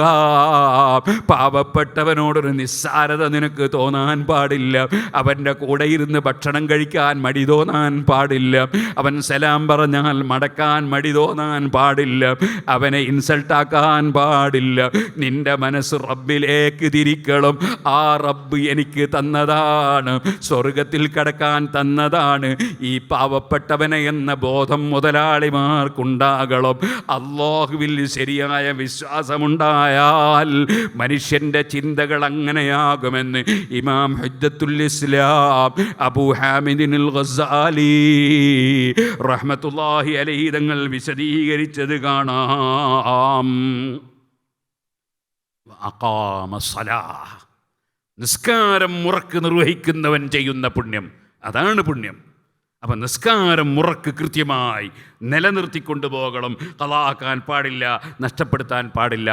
ഞാൻ പലപ്പോഴും പല സ്റ്റേജിലും വെച്ച് പറഞ്ഞൊരു കാര്യം നിങ്ങളോടുള്ള സ്നേഹം കൊണ്ട് പറയട്ടെ. സുബ്ഹാനല്ലാഹ്, ഇപ്പോൾ പാൻറ് ധരിച്ചു, ടീഷർട്ട് ധരിച്ചു, അല്ലെങ്കിൽ കുപ്പായം ധരിച്ചു, എന്നിട്ട് ഇൻസൈഡാക്കി, അങ്ങനെ നിസ്കരിക്കുന്നവർക്ക് വലിയ കുഴപ്പമൊന്നും ഉണ്ടാവില്ല. പിന്നെ കുഴപ്പമുണ്ടാകുന്ന ആർക്കാണ്? ഇൻസൈഡാക്കാത്തവർക്ക്. ഇൻസൈഡാക്കാത്തവരെന്താണ് കുഴപ്പം? നിസ്കാരത്തിലേക്ക് കടന്നു, അല്ലാഹു അക്ബർ കബീർ ചൊല്ലി കൈകെട്ടി. അപ്പം ശൈത്താൻ നമ്മളെ തോന്നിപ്പിക്കും കുപ്പായം ചുളിഞ്ഞിട്ടുണ്ട്. അപ്പം രണ്ട് മുന്നിലും പിടിച്ചൊന്ന് താഴ്ത്തി, ബാക്കിലും പിടിച്ചൊന്ന് താഴ്ത്തി. അത് ഒരു പ്രാവശ്യമൊന്നുമല്ല ഓരോരുത്തർ താഴ്ത്തുന്നത്. എഴുത്തിതാല് വേറെ താഴ്ത്തും, സുജൂദെന്ന് വന്നാൽ പിന്നെ ഒന്നും കൂടി താഴ്ത്തും. ഇങ്ങനെ പിടിച്ചു താഴ്ത്തി നിസ്കാരം തീർത്തും ബാത്തിലാക്കുന്ന കുറേ ആൾക്കാരുണ്ട്. അതിന് കുറേ പ്രാവശ്യമൊന്നും പിടിച്ച് താഴ്ത്തണ്ട, ഒറ്റ താഴ്ത്തലിന് നിസ്കാരം ബാത്തിലാവും. രണ്ട് കൈ കൊണ്ട് ഇവിടെയും പിടിച്ച് താഴ്ത്തി ബാക്കിലും പിടിച്ച് താഴ്ത്തിയാൽ 4 അനക്കായി, 3 അനക്കം കൊണ്ട് തന്നെ നിസ്കാരം ബാത്തിലാവും. അതുകൊണ്ട് എല്ലാവരോടും ഞാൻ പറയാണ്, നിസ്കാരത്തിൽ കിടന്നാൽ കൈ കൊണ്ടും കാലും കൊണ്ടൊന്നും അനക്കാൻ പാടില്ല. വളരെ അച്ചടക്കത്തോടെ ഖൂമൂ ലില്ലാഹി ഖാനിതീൻ, അച്ചടക്കത്തോടെ നിസ്കരിക്കണം. നിസ്കാരത്തിൽ എന്തും ചെയ്യാൻ പറ്റില്ല, നോമ്പ് പോലെയല്ല. നോമ്പ് സുബഹി മുതൽക്ക് മഗ്‌രിബ് വരെ നമ്മളൊരു വലിയ ഇബാദത്തിലാണ്. പക്ഷേ നമുക്ക് ഓടാം, ചാടാം, കച്ചവടം ചെയ്യാം, സംസാരിക്കാം, അതുപോലെ തന്നെ ബാത്റൂമിൽ പോയി എന്തും കളിക്കാം, എന്നും കുഴപ്പമില്ല. നോമ്പാണ്. ഒന്നും തിന്നാൻ പാടില്ല, കുടിക്കാൻ പാടില്ല, അതുപോലെ പാടില്ലാത്തൊന്നും പാടില്ല. അതേ സമയത്ത് ഇബാദത്തിലാണ്. അങ്ങനെയല്ല നിസ്കാരം. നിസ്കാരം അച്ചടക്കത്തോടെ നിസ്കരിക്കണം, ഇല്ലെങ്കിൽ നിസ്കാരം ബാത്തുലായി പോകും. അത് വളരെ ശ്രദ്ധിക്കണമെന്ന് ഞാൻ പ്രത്യേകിച്ച് കുപ്പായവും പാൻറ്റൊക്കെ ഇടുന്ന ആളുകളോട് പ്രത്യേകം പറയാണ്. എന്തുകൊണ്ട് മുസ്ലിംമാർ പറഞ്ഞെന്നില്ല എന്ന് ആഖിറത്തിൽ വെച്ച് ചോദിക്കരുത്. പറഞ്ഞു തരാത്ത കുഴപ്പമുണ്ടാകാൻ പാടില്ല. അതിനുവേണ്ടിയാണ് എല്ലപ്പവും പറയുന്നത്. അതുകൊണ്ട് വളരെ ശ്രദ്ധിക്കണം. നിസ്കാരം ഉറക്കെ നിർവഹിക്കണം, അത് കൃത്യമായി നിർവഹിക്കണം. പിന്നെ റബ്ബ് പറയാണ് സക്കാത്ത് കൊടുക്കുന്നവരാകണം. നേരത്തെ പറഞ്ഞതോ? നേരത്തെ ഞാൻ പറഞ്ഞില്ല സക്കാത്തിനെ പറ്റിയല്ല. ധാരാളം സംഭാവന കൊടുക്കണമെന്നാണ് നേരത്തെ പറഞ്ഞത്. അത് ആവശ്യമുള്ളതിനൊക്കെ കൊടുക്കണം. അതേ, നമ്മളിപ്പോൾ സിറാജുലൊക്കെ സംഭാവന കൊടുക്കുന്നു. അതാർക്കാണ് കൊടുക്കുന്നത്? പാവപ്പെട്ടവർക്കാണ് കൊടുക്കുന്നത്. കാരണം പാവപ്പെട്ട മുത്തഅല്ലിമീങ്ങളെ ഭക്ഷണത്തിനാണ് കൊടുക്കുന്നത്. പാവപ്പെട്ട മുത്തഅല്ലിമീങ്ങളെ പഠിപ്പിക്കുന്ന ഉസ്താദുമാർക്ക് ശമ്പളം കൊടുക്കാനാണ് കൊടുക്കുന്നത്. അതുപോലെ പാവപ്പെട്ടവർക്ക് പഠിക്കാനാണ് കൊടുക്കുന്നത്, യതീമുകൾക്ക് പഠിക്കാനാണ് കൊടുക്കുന്നത്. അപ്പോൾ പാവപ്പെട്ടവർക്കാണ് കൊടുക്കുന്നത്. ആ കൊടുക്കുന്നത് നമ്മൾ സിറാജുൽ ഹുദക്ക് കൊടുക്കുന്നത് സിറാജുൽ ഹുദ അതിനുവേണ്ടി ചിലവഴിക്കാൻ വേണ്ടി കൊടുക്കുകയാണ്. ഇനി കൂടി വന്നാൽ നമ്മുടെ സ്ഥാപനം ഉണ്ടാക്കാൻ വേണ്ടി സ്ഥലം എടുക്കുകയാണ്. എന്നാൽ ആ സ്ഥലം എടുക്കുന്നത് എന്തിനാ? ആളുകൾക്ക് പഠിക്കാനും ദീനീ പ്രവർത്തനം നടത്താനും. അപ്പോൾ ആ സ്ഥലത്തിന് കൊടുക്കുന്നത് പാവപ്പെട്ടവർക്ക് തന്നെയാണ്. അല്ല സിറാജുൽ ഹുദയുടെ കമ്മിറ്റി അലിബാബയ്ക്ക് തങ്ങൾക്കല്ല, കാന്തപുരസ്ഥാദിനല്ല. കൊടുക്കുന്നത് പാവപ്പെട്ടവർക്കാണ്. അത് മർക്കസിന് കൊടുത്താലും അങ്ങനെ തന്നെയാണ്. നമ്മുടെ ദീനീ സ്ഥാപനങ്ങൾക്കൊക്കെ കൊടുക്കുമ്പോൾ അങ്ങനെ തന്നെയാണ്. പാവപ്പെട്ടവർക്കാണ് കൊടുക്കുന്നത്. ആതൽ മാല അലാ ഹുബ്ബിഹി എന്ന് അള്ളാഹ് പറഞ്ഞില്ലേ? സ്നേഹമുള്ളതോടുകൂടി തന്നെ കുടുംബക്കാർക്കും യതീമുകൾക്കും മിസ്കീന്മാർക്കും ഒക്കെ കൊടുക്കുക എന്ന് പറഞ്ഞില്ലേ? ആ കൊടുത്തിൽപ്പെട്ട് തന്നെയാണ് സ്ഥാപനങ്ങൾക്ക് വേണ്ടിയുള്ള കൊടുക്കുക. പക്ഷേ സക്കാത്തും ഇതും തമ്മിലൊരു വ്യത്യാസമുണ്ട്. സക്കാത്ത് അങ്ങനെയല്ല. സക്കാത്ത് സ്ഥാപനത്തിന് കൊടുക്കാൻ പാടില്ല. ഒരാൾ എനിക്കൊരു വലിയ ബിൽഡിങ് വേണം, MBA കോഴ്സിന് നമുക്ക് അഫിലിയേഷൻ കിട്ടി, അതിനൊരു വലിയ ബിൽഡിങ് വേണം, ഒരു 9 കോടി ഉറുപ്പിക വരും അതിൻ്റെ ബിൽഡിങ്ങിന്. സുബ്ഹാനല്ലാഹ്, അവിടത്തേക്ക് സ്ഥലം നമ്മൾ എടുത്തിട്ടുണ്ട്. സ്ഥലത്തിന് റോഡ് ഉണ്ടാക്കാനും വേണം ഒരു 5 കോടിയോളം സ്ഥലം നമ്മൾ എടുത്തിട്ടുണ്ട്. അപ്പോൾ ഇതിന് ഞാൻ ഒരാളോട് സഹായം ചോദിച്ചു, ബിൽഡിങ്ങുകൾ ഉണ്ടാക്കി തരുമോ ചോദിച്ചു. നമുക്ക് എന്താ ചോദിക്കുന്നതിന്? അല്ലാഹു തആല അദ്ദേഹത്തിന് തൗഫീഖ് ചെയ്യട്ടെ. നിങ്ങളെല്ലാവരും നന്നായിട്ടൊരു ആമീൻ പറയും. അതിനെന്തോ ടാക്സ് കൊടുക്കണം. അല്ലാഹു തആല എളുപ്പമാക്കി തരട്ടെ. അപ്പോൾ അദ്ദേഹത്തിൻ്റെ സെക്രട്ടറി ആയിട്ട് സംസാരിക്കാൻ പറഞ്ഞു. ഞാൻ അദ്ദേഹത്തിൻ്റെ സെക്രട്ടറിയുമായി മീറ്റ് ചെയ്തു. അദ്ദേഹത്തിൻ്റെ അക്കൗണ്ടൻറ്റും ഒരു മലയാളിയാണ്, അയാളുണ്ട്. ഈ സെക്രട്ടറി മലയാളിയല്ല. സംസാരിച്ചപ്പോൾ അയാൾ ചോദിച്ചു, സക്കാത്തിൻ്റെ പൈസ തന്നാൽ പറ്റുമോ എന്ന് ചോദിച്ചു. ഞാൻ പറഞ്ഞില്ല എന്ന് പറഞ്ഞു. 9 കോടി ഇട്ടു, പക്ഷേ നമുക്കത് വേണ്ട. അതുകൊണ്ട് നമുക്ക് സ്ഥാപനം ഉണ്ടാക്കാൻ പറ്റില്ല. സ്ഥാപനത്തിന് സക്കാത്ത് വാങ്ങാൻ പറ്റൂല. സക്കാത്ത് ആർക്ക് കൊടുക്കണം എന്ന് അള്ളാഹു തന്നെ വിവരിച്ചതാണ്. ഇന്നമ സദഖാത്തു ലിൽ ഫുഖറാ എന്ന് പറഞ്ഞ് അള്ളാഹ് തന്നെ വിവരിച്ചാണ്. ആർക്ക് കൊടുക്കണം സദഖ? വേറെ ആർക്കും അതിന് അധികാരമില്ല. അതിൽ 4 കക്ഷികൾക്കാണ് ഇന്ന് സക്കാത്ത് കൊടുക്കാൻ പറ്റുന്ന കക്ഷികളുള്ളത്. 4 ഉള്ളൂ, 8 ഇല്ല. 8 സംഭവത്തിലുണ്ടെങ്കിലും ഇന്ന് പ്രയോഗതലത്തിൽ 4 ഉള്ളൂ. ഇമാം ഗസാലി റളിയല്ലാഹു അൻഹു അത് പറയുന്നുണ്ട്. ഷാഫിഈ മദ്ഹബിലെ ഏറ്റവും മുഅ്തമദായ കിതാബ് തുഹ്ഫയിൽ ഇബ്നു സലാഹ് റളിയല്ലാഹു അൻഹു ഉദ്ധരിച്ചുകൊണ്ട് ഇമാം ഇബ്നു ഹജർ അൽ-ഹൈതമി തങ്ങളത് പറയുന്നുണ്ട്. 4 കക്ഷികളെ ഇപ്പോൾ നിലവിൽ കൊടുക്കാനുള്ളവരുള്ളൂ. എപ്പോഴെങ്കിലും എവിടെങ്കിലും വേറെ കക്ഷികൾ ഉണ്ടായിക്കൂടാന്നില്ല. അവരെ കാലഘട്ടത്തിൽ തന്നെ ഏകദേശം 1000 കൊല്ലം മുമ്പായി ഇത് പറയും. അതേതാ 4? ഒന്ന് ഫക്കീർ എന്ന് പറഞ്ഞാൽ തീരെ പാവപ്പെട്ട ആൾ. 30,000 വേണ്ടെടുത്തുള്ള ഒരു 5,000 കിട്ടുള്ളൂ ഒരു മാസത്തിൽ, അങ്ങനത്തെ മനുഷ്യൻ. മറ്റൊന്ന് മിസ്കീൻ എന്ന് പറഞ്ഞാൽ നേരത്തെ പറഞ്ഞിട്ടുണ്ട്, ഒരു 25,000 ഒക്കെ ഒക്കും, മതിയാവില്ല, അങ്ങനത്തെ ആൾ. പിന്നെ ഒരാളാരാണ്? ഗാരിമീൻ, കടം ഉള്ളവർ. കടത്തിൽ വലഞ്ഞു അല്ലെങ്കിൽ കടമായിപ്പോയി. ചിലപ്പോൾ സാമ്പത്തിക ശേഷിയുള്ള ആൾ തന്നെയായിരിക്കും, പക്ഷേ കടത്തിൻ്റെ പേരിൽ സക്കാത്ത് വാങ്ങാൻ പറ്റുന്നില്ല. ഉദാഹരണത്തിന് നമ്മുടെ നാട്ടിൽ വലിയ പ്രശ്നമുണ്ട്. ആ പ്രശ്നം തീർക്കാൻ വേണ്ടി നമ്മൾ കുറേ പൈസ മുതലെടുക്കേണ്ടി വന്നു. അതിനുവേണ്ടി നമ്മളൊരാളോട് കടം വാങ്ങി. ഈ മസ്ലഹത്തിന് വേണ്ടി പ്രവർത്തിക്കാൻ വേണ്ടി ഒരാളോട് കടം വാങ്ങി. മസ്ലഹത്തൊക്കെ നടന്ന് എല്ലാം ക്ലിയറായി, പക്ഷേ കടം വാങ്ങിയൊക്കെ പൈസ കൊടുക്കണ്ടേ? അപ്പോൾ ഇയാൾ ഈ വകയിൽ കടക്കാരനായി. ഇയാൾക്ക് സക്കാത്ത് വാങ്ങാം. ഇയാൾ പണക്കാരനാണെങ്കിലും വാങ്ങാം. ആ കടം വീട്ടാൻ വേണ്ടി മാത്രമാണ് കേട്ടോ, അദ്ദേഹത്തിന് വാങ്ങാം. അങ്ങനെ കടക്കാർക്കും സക്കാത്ത് കൊടുക്കാനുള്ള വകുപ്പ് ഇപ്പോൾ നിലനിൽക്കുന്നുണ്ട്. മറ്റൊന്ന് നേരത്തെ പറഞ്ഞ ഇബ്നു സബീൽ, യാത്രക്ക് വകുപ്പില്ലാതെ കുടുങ്ങിപ്പോയവൻ. അതും ഇപ്പോൾ ഉണ്ടാകാൻ സാധ്യതയുള്ളൊരു കക്ഷിയാണ്. ബാക്കിയുള്ള കക്ഷികളൊന്നും ഇമാം ഗസാലി റളിയല്ലാഹുവിൻ്റെ കാലത്ത് തന്നെ പ്രയോഗതലത്തിൽ ഇല്ല എന്ന് ഇഹ്യാഉലുദ്ദീനിൽ ഇമാം ഗസാലി തങ്ങൾ തന്നെ രേഖപ്പെടുത്തിയത് കാണാം. ചില സ്ഥലങ്ങളിലെങ്ങാനും ചിലപ്പോൾ യോദ്ധാക്കൾ ഉണ്ടാകാം, അതേപോലെയുള്ള കക്ഷികൾ ഉണ്ടാകാം. ഇപ്പം അതൊക്കെ തിരിമറി നടത്തിയിട്ടുണ്ട്. എല്ലാം തിരിമറി നടത്തി സക്കാത്ത് മുഴുവനും ബാത്തിലാക്കാനുള്ള മുഴുവൻ ഏർപ്പാടുകളും ശരിയാക്കിയിട്ടുണ്ട്. അതിലേക്ക് ഇപ്പം ഞാൻ കടക്കുന്നില്ല. റമദാനിൻ്റെ ഒരു ആഴ്ച മുമ്പ് ഞാൻ കുറ്റ്യാടിയിൽ നിന്ന് പ്രസംഗിച്ചൊരു പ്രസംഗമുണ്ട്. സക്കാത്തും വിവാദങ്ങളും, സംഘടിത സക്കാത്തും വിവാദങ്ങളും. അത് നിങ്ങൾക്കൊക്കെ യൂട്യൂബ് കിട്ടും. അതിൽ ഞാൻ വിശദമായി പറഞ്ഞിട്ടുണ്ട്. ഇപ്പോഴതിലേക്ക് കടക്കുന്നില്ല. സക്കാത്ത് കൊടുക്കേണ്ടവർക്ക് തന്നെ കൊടുക്കണം, കൊടുക്കേണ്ടതുപോലെ കൊടുക്കണം. അത് എല്ലാറ്റിനും സക്കാത്തില്ല. സക്കാത്ത് നമ്മളെ യുക്തി കൊണ്ട് സക്കാത്ത് കണക്കൂട്ടിയാൽ ശരിയാവില്ല. വെള്ളി സൂക്ഷിച്ചു ഒരാൾ, എത്ര 200 ദിർഹം വെള്ളി സൂക്ഷിച്ചു എന്ന് പറഞ്ഞാൽ ഏകദേശം 590 ഗ്രാം വെള്ളി സൂക്ഷിച്ചു ഒരു കൊല്ലം. അയാൾ സക്കാത്ത് കൊടുക്കണം. ഒരു കൊല്ലം തികയുമ്പോൾ സക്കാത്ത് കൊടുക്കണം. എത്ര ഉറുപ്പ്യക്ക് ഉണ്ടാവും? ഏകദേശം ഒരു 65,000-70,000 ഉറുപ്പ്യക്ക് ഉണ്ടാവും. അതിന് സക്കാത്ത് കൊടുക്കണം. എന്നാൽ പൊന്ന് സൂക്ഷിച്ചവൻ സക്കാത്ത് കൊടുക്കണം. പക്ഷെ അയാൾ എത്ര സൂക്ഷിച്ചാലാണ് കൊടുക്കേണ്ടത്? അത് 20 മിസ്കാല് പൊന്ന് സൂക്ഷിക്കണം. 20 മിസ്കാല് പൊന്നിന് ഏകദേശം ഒരു 11 പവനോളം വരും ഏകദേശം. അപ്പോൾ ആ പൊന്ന് സൂക്ഷിച്ചാൽ അതൊക്കെ അതിന് എത്ര തുക ഉണ്ടാവും? 7 ലക്ഷം ഉറുപ്പ്യക്ക് ഉണ്ടാവും. അപ്പോൾ പൊന്നാണ് സൂക്ഷിച്ചെങ്കിൽ 7 ലക്ഷം ഉറുപ്പ്യയുടെ തുക സൂക്ഷിച്ചാൽ പൊന്നിന് സക്കാത്ത് കൊടുക്കണം. വെള്ളിയാണെങ്കിൽ 70,000-ൻ്റെ സൂക്ഷിച്ചാൽ തന്നെ സക്കാത്ത് കൊടുക്കണം.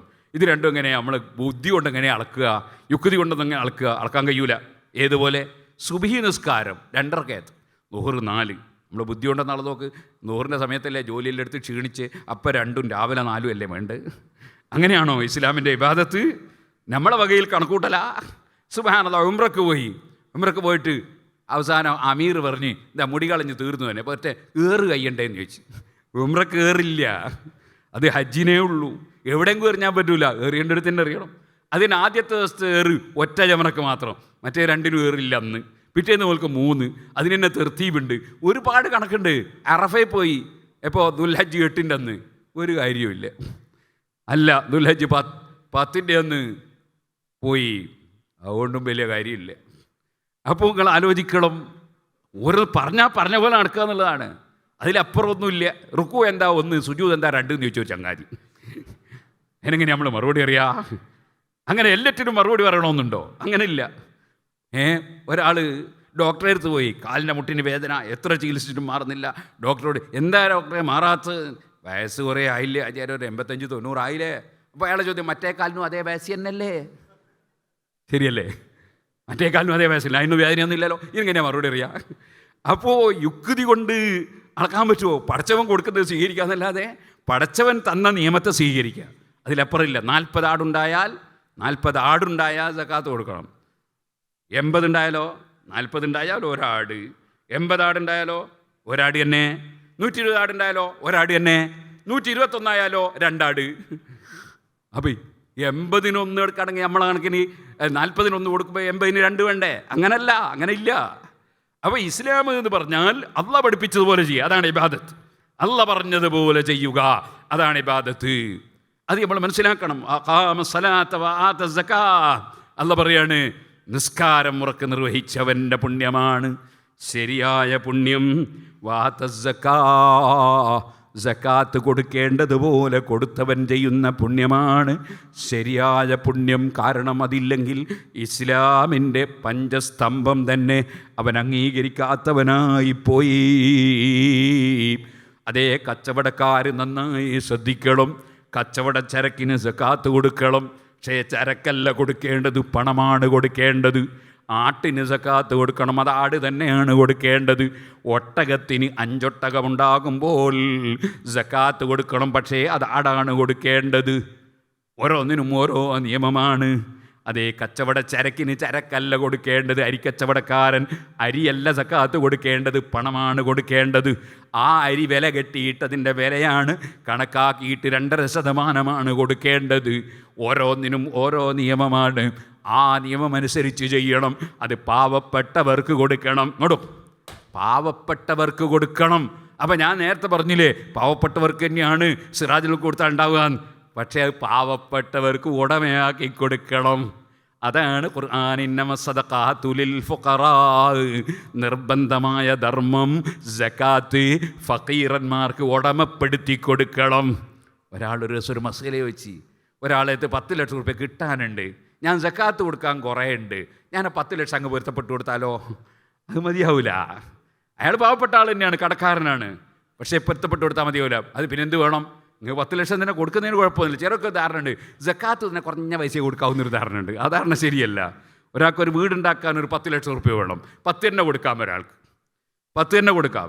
ഇനി അല്ല, വേറൊരാൾക്ക് മകളെ കല്യാണത്തിന് ഒരു 10 ലക്ഷം റുപ്യ വേണം, 10 തന്നെ കൊടുക്കാം. ചിലർക്ക് ധാരണയുണ്ട് അതൊരു 5 പൈസ 10 പൈസ കൊടുക്കാവുന്നൊരു ധാരണയുണ്ട്. ആ ധാരണ തിരുത്തപ്പെടേണ്ട ധാരണയാണ്.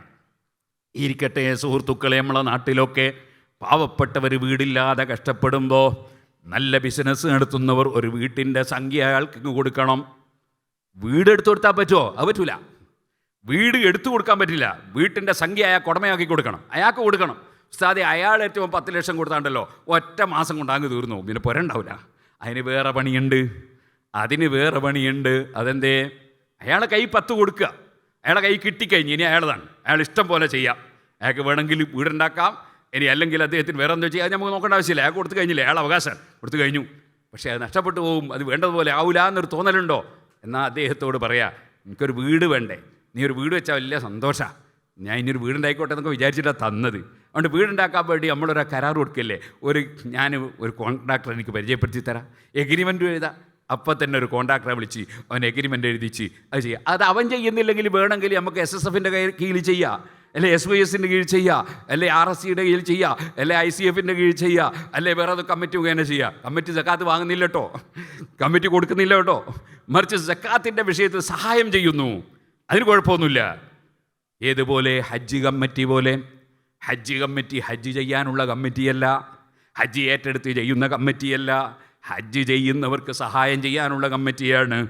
അങ്ങനെ സഹായം ചെയ്യുന്നതിന് കുഴപ്പമില്ല സുഹൃത്തുക്കളെ, അങ്ങനെ സഹായം ചെയ്യാം. പക്ഷേ ഇന്നമ സദഖാതു ലിൽ ഫുഖറാ എന്ന ആയത്തിൻ്റെ തഫ്സീറിൽ ഇമാം റാസി അടക്കമുള്ള മുഫസ്സിരീങ്ങൾ പറഞ്ഞു ലിത്തംലീക്ക്, പറഞ്ഞതിൻ്റെ അർത്ഥം സക്കാത്ത് ഉടമയാക്കി കൊടുക്കണമെന്നാണ്.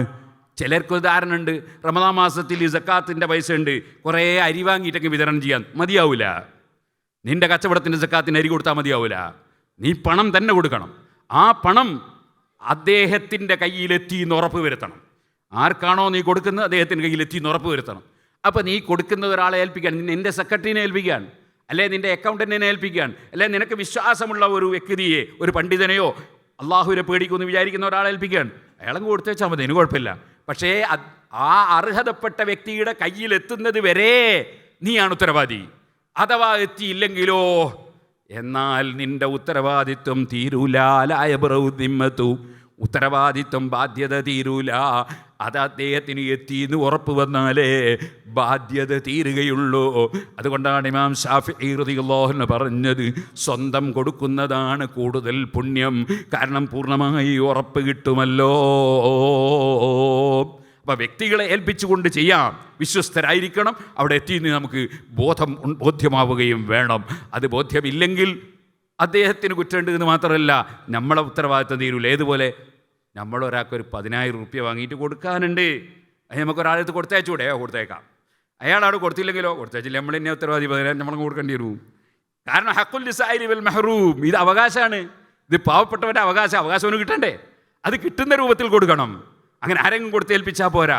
ചിലരങ്ങനെ ഉണ്ട്, സക്കാത്ത് കൊടുക്കാൻ ഇപ്പോൾ സാധുക്കളെയൊന്നും നോക്കി നടക്കാനാവില്ല, എന്നെക്കൊണ്ട് ഇതൊന്നും കഴിയൂല, ഏതെങ്കിലും കമ്മിറ്റിക്കാർ വന്ന് വലയത്തം കൊടുത്താൽ തീർന്നു എന്ന് വിചാരിക്കുന്ന ആൾക്കാർക്ക് തീരൂല. അതിൻ്റെ മസാല ശരിക്കും മനസ്സിലാക്കണം. അതുകൊണ്ടാണ് ഞാൻ പറഞ്ഞത്, കമ്മിറ്റിക്ക് സക്കാത്ത് വാങ്ങാൻ പറ്റില്ല. അത് സിറാജുൽ ഹുദ കമ്മിറ്റി ആണെങ്കിലും പറ്റൂല, ഒരു കമ്മിറ്റിക്കും വാങ്ങാൻ പറ്റില്ല. അതേ സമയത്ത് സിറാജുൽ ഹുദ കമ്മിറ്റിയിലുള്ളൊരു വ്യക്തിയാണ് ബഹുമാനപ്പെട്ട തങ്ങൾ, അതിൻ്റെ പ്രസിഡൻ്റാണ്. ഒരാൾ തങ്ങളെടുത്ത് കൊടുത്ത് കുറച്ച് തങ്ങൾക്ക് സക്കാത്ത് വാങ്ങാൻ പറ്റൂല, തങ്ങന്മാർക്ക് സക്കാത്ത് വാങ്ങാൻ പറ്റൂല. അതേപോലെ തന്നെ അമുസ്ലിമീങ്ങൾക്കും സക്കാത്ത് വാങ്ങാൻ പറ്റൂല, കൊടുക്കാൻ പറ്റൂല. അത് അത് അമുസ്ലിമീങ്ങൾക്ക് കൊടുത്താൽ വർഗീയതല്ലേ? തങ്ങന്മാരോട് നമുക്ക് വർഗീയതയാ? തങ്ങന്മാർക്കും കൊടുത്തുകൂടാതല്ല പറഞ്ഞത്. അത് വർഗീയതല്ല, അതൊരു നിയമമാണ്. നിയമത്തിൻ്റെ റൂട്ടിൽ എങ്ങനെ പോകും? തങ്ങന്മാർക്കും കൊടുത്തുകൂടാ, അമുസ്ലിമീക്കും കൊടുത്തുകൂടാ, അത് നിയമമാണ്. നിയമത്തിൻ്റെ റൂട്ടിൽ എങ്ങനെ പോകും? അള്ളാഹുവിൻ്റെ റസൂൽ പറഞ്ഞത് എന്താണ്? തൂഖദു മിൻ അഗ്നിയാഇഹിം, മുസ്ലിമീങ്ങളായ ഐശ്വര്യമുള്ളവരിൽ നിന്ന് സക്കാത്ത് ഭരണാധികാരി വാങ്ങി വതുറദ്ദു ഇലാ ഫുഖറാഇഹിം, മുസ്ലിമീങ്ങളിലുള്ള സാധുക്കൾക്ക് കൊടുക്കുക. അങ്ങനെയാണ് നബി സല്ലല്ലാഹു അലൈഹി വസല്ലം പഠിപ്പിച്ചത്. അല്ലാതെ എല്ലാ സാധുക്കൾക്കും ഒന്നല്ല. അത് അമുസ്ലിമിയൊക്കെ നമുക്ക് ധർമ്മം ചെയ്യാം, സക്കാത്ത് പറ്റൂല. ധർമ്മം ചെയ്യാൻ ഒരു കുഴപ്പമില്ല, എത്രയും ധർമ്മം ചെയ്യാം. അമുസ്ലിമിയൊക്കെ കൊടുക്കാം. പണക്കാർക്കും ധർമ്മം ചെയ്യുന്നതിന് കുഴപ്പമൊന്നുമില്ല. ധർമ്മം പണക്കാർക്കും കൊടുക്കുക, തങ്ങന്മാർക്കും കൊടുക്കുക, എല്ലാവർക്കും കൊടുക്കുക ധർമ്മം. ഈ സക്കാത്ത് അങ്ങനെയല്ല, സക്കാത്ത് പ്രത്യേക നിയമമാണ്.